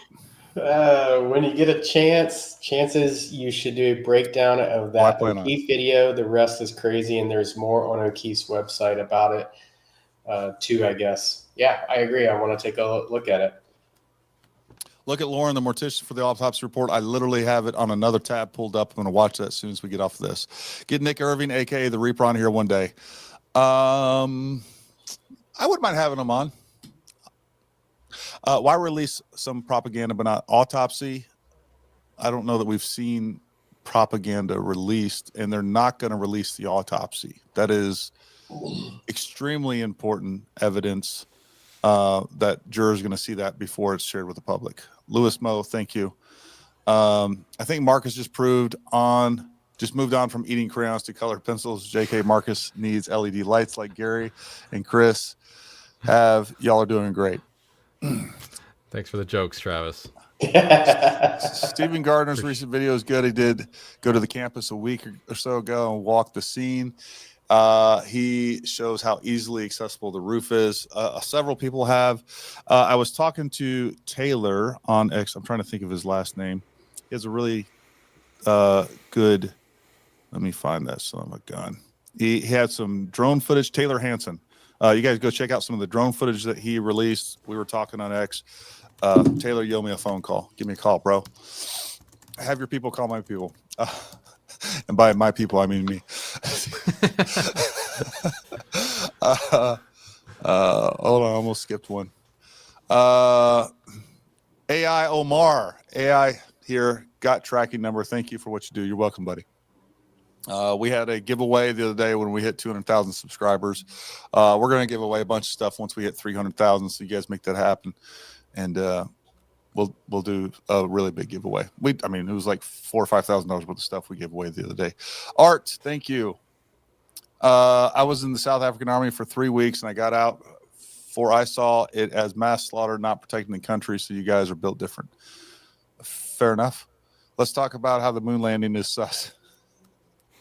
Moski, man. I find the moon landing super sus. I would love to have some.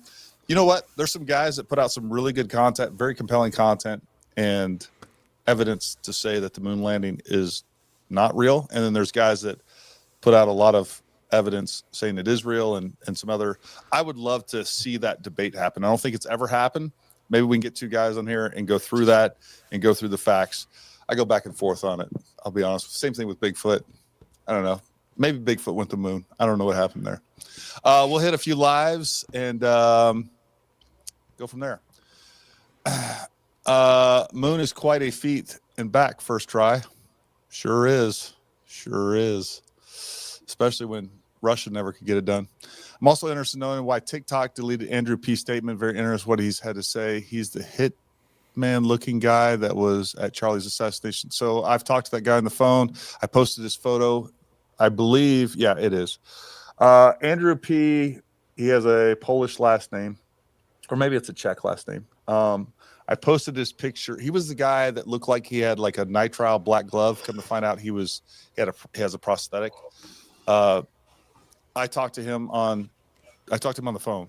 I contacted him. I found him on Twitter. I posted a picture on Twitter. Everybody was like, "Oh, this is the guy that did the." Well, come to find out, he was a big Charlie Kirk supporter. He's the guy that had an accident, has a prosthetic arm, and that's why his hand looks black.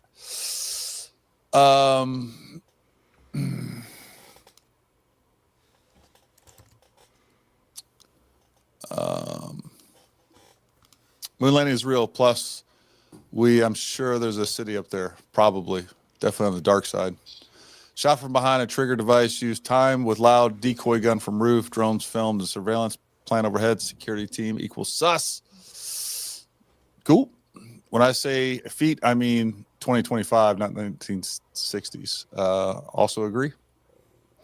Autopsy will never be released until done so by his wife per law in Utah and manner of death. Look it up. Easy, fine, and nationwide. HIPAA would not allow, again, anyone to release the autopsy except wife. So that autopsy will be entered into evidence, right? It is Utah law that it won't be released to the public, but it will be entered into evidence, and we may find some information through discovery, or she may allow that to be released. No one can predict when a bullet will do with any shot. No one can recreate any shot from a weapon.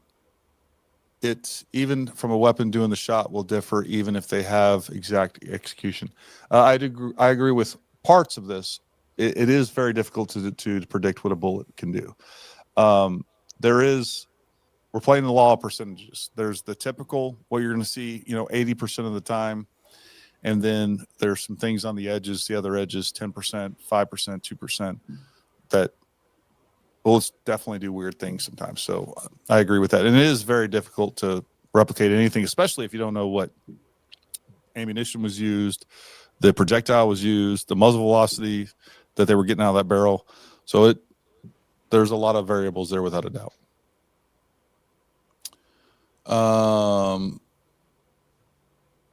I wish I could ban this person, but it's not on my channel.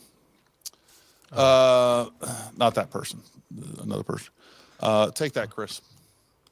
Pressure from outside logistics and raw materials and tariffs. The private sector is confused by the already complicated political situation. Many are releasing quality human resources. Yeah. I think that's a good statement. I'll leave it at that. Marcus, for you. Marcus J. Explain why people can face serious charges for spreading AI manipulated images of a wanted person, but the cops did it in this case. What? Making everyone accomplices. I mean, I'm not aware the cops did this, so I'm not aware that anybody's facing serious charges for spreading AI images. Yeah, I'm not aware of that either. So both those claims, if you could point me to a specific, instance, evidence, article that elaborates on either one of those things, I'll take a look. But both those things I think are baseless. I mean, I'll hit that just a little bit because I believe there was one point in time where there was some celebrity AI photos that were being released, and they were attempting to press charges on the individuals that released them because they were modified to make them nude and that sort of thing. So I think there's some legitimacy to that. I don't know whatever happened with it, but I agree with the second part that I don't know that the cops have done that so far. It seems like other people have done that in this situation. Yeah, and I don't think there's any evidence the cops done that. All right, so this is again, it's come up a bunch, but I think it's worth repeating. I'm just confused how he made the shot for supposedly taking the gun apart and not being able to sight the scope in and off an older gun. All right, so you have it action, the barrel is attached to the action, and on top of that action goes the scope. You can leave that on. All right, you can leave that on. It can be sighted in. You put a buttstock, take the buttstock off or on. It doesn't affect any of the firing mechanism, really. It can affect harmonics. If we want to get real crazy, it can affect to some degree. That being said, you can also take a scope off, put it back on. At 140 yards, folks, I could bore sight a scope. And what I mean by that is put a brand new scope that's never been shot. I can go out there to my yard. I pull the bolt. I look down the barrel. This is how we bore sight a scope, get it initially on target. I can look down the barrel. I'm not saying he did this. I don't think he did this. But I just want to try to make a point of how easy this is to make this shot. I can look down the barrel, and I can see what I see through that barrel. And then what I do is I dial that scope down to where I have basically the same sight picture. If I'm looking at a dot on the chest of a man-sized target, and I can see that through the barrel, I dial that reticle down to where that reticle's on the dot, and we're going to be within 5-6 inches at most, just with bore sighting that gun. So Also, it could be zeroed ahead of time. You could take the scope off, put it back on. We're still going to shoot. We're still going to make a hit at 140 yards. Or even better, we leave the scope on, we zero it, and then all we do is take off the stock, put it back on. We're going to be, if there's any deviation because of that, it's going to be so slight that it won't matter. Not 140 yards. We got a couple more.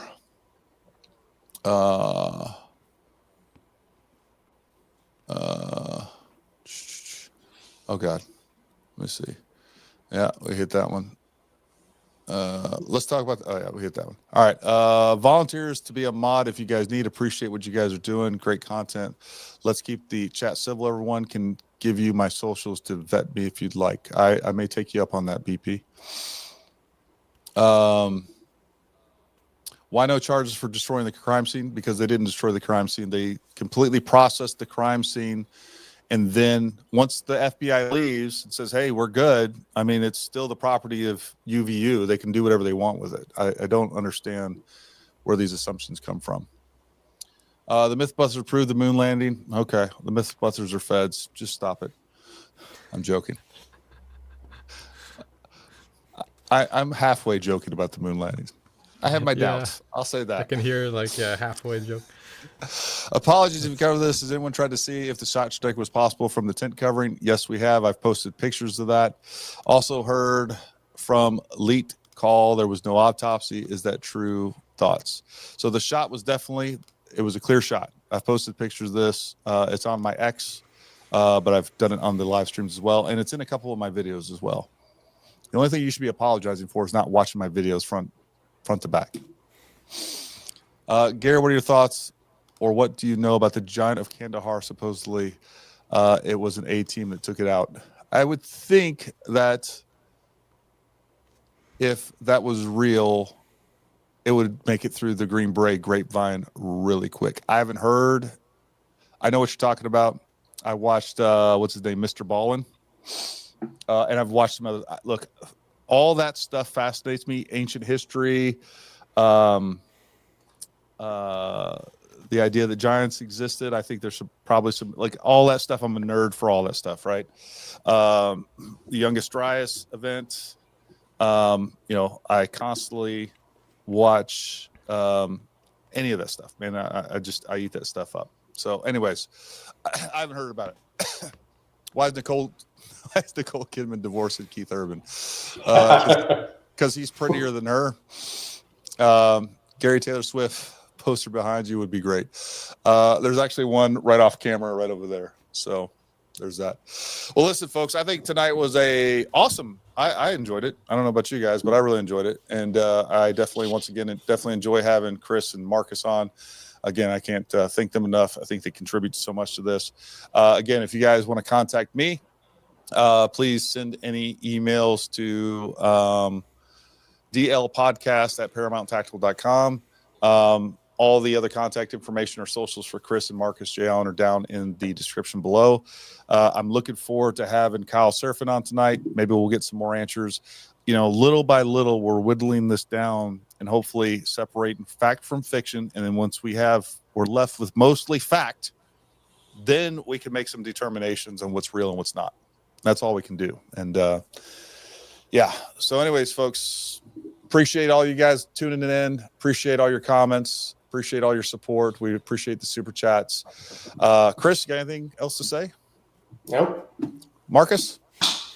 I'm working on something. I got a new video angle that I think is pretty telling. So love to run it by you guys, and I'll also find a way once I put it together to make I think I want to make another video. So I think we need to discuss the moment of impact, and new angles show new details. So I'm working on that. Other than that, I just want to thank Gary for putting this on and leading the way here. It means a lot to me, and I'll look forward to seeing you guys soon. Okay.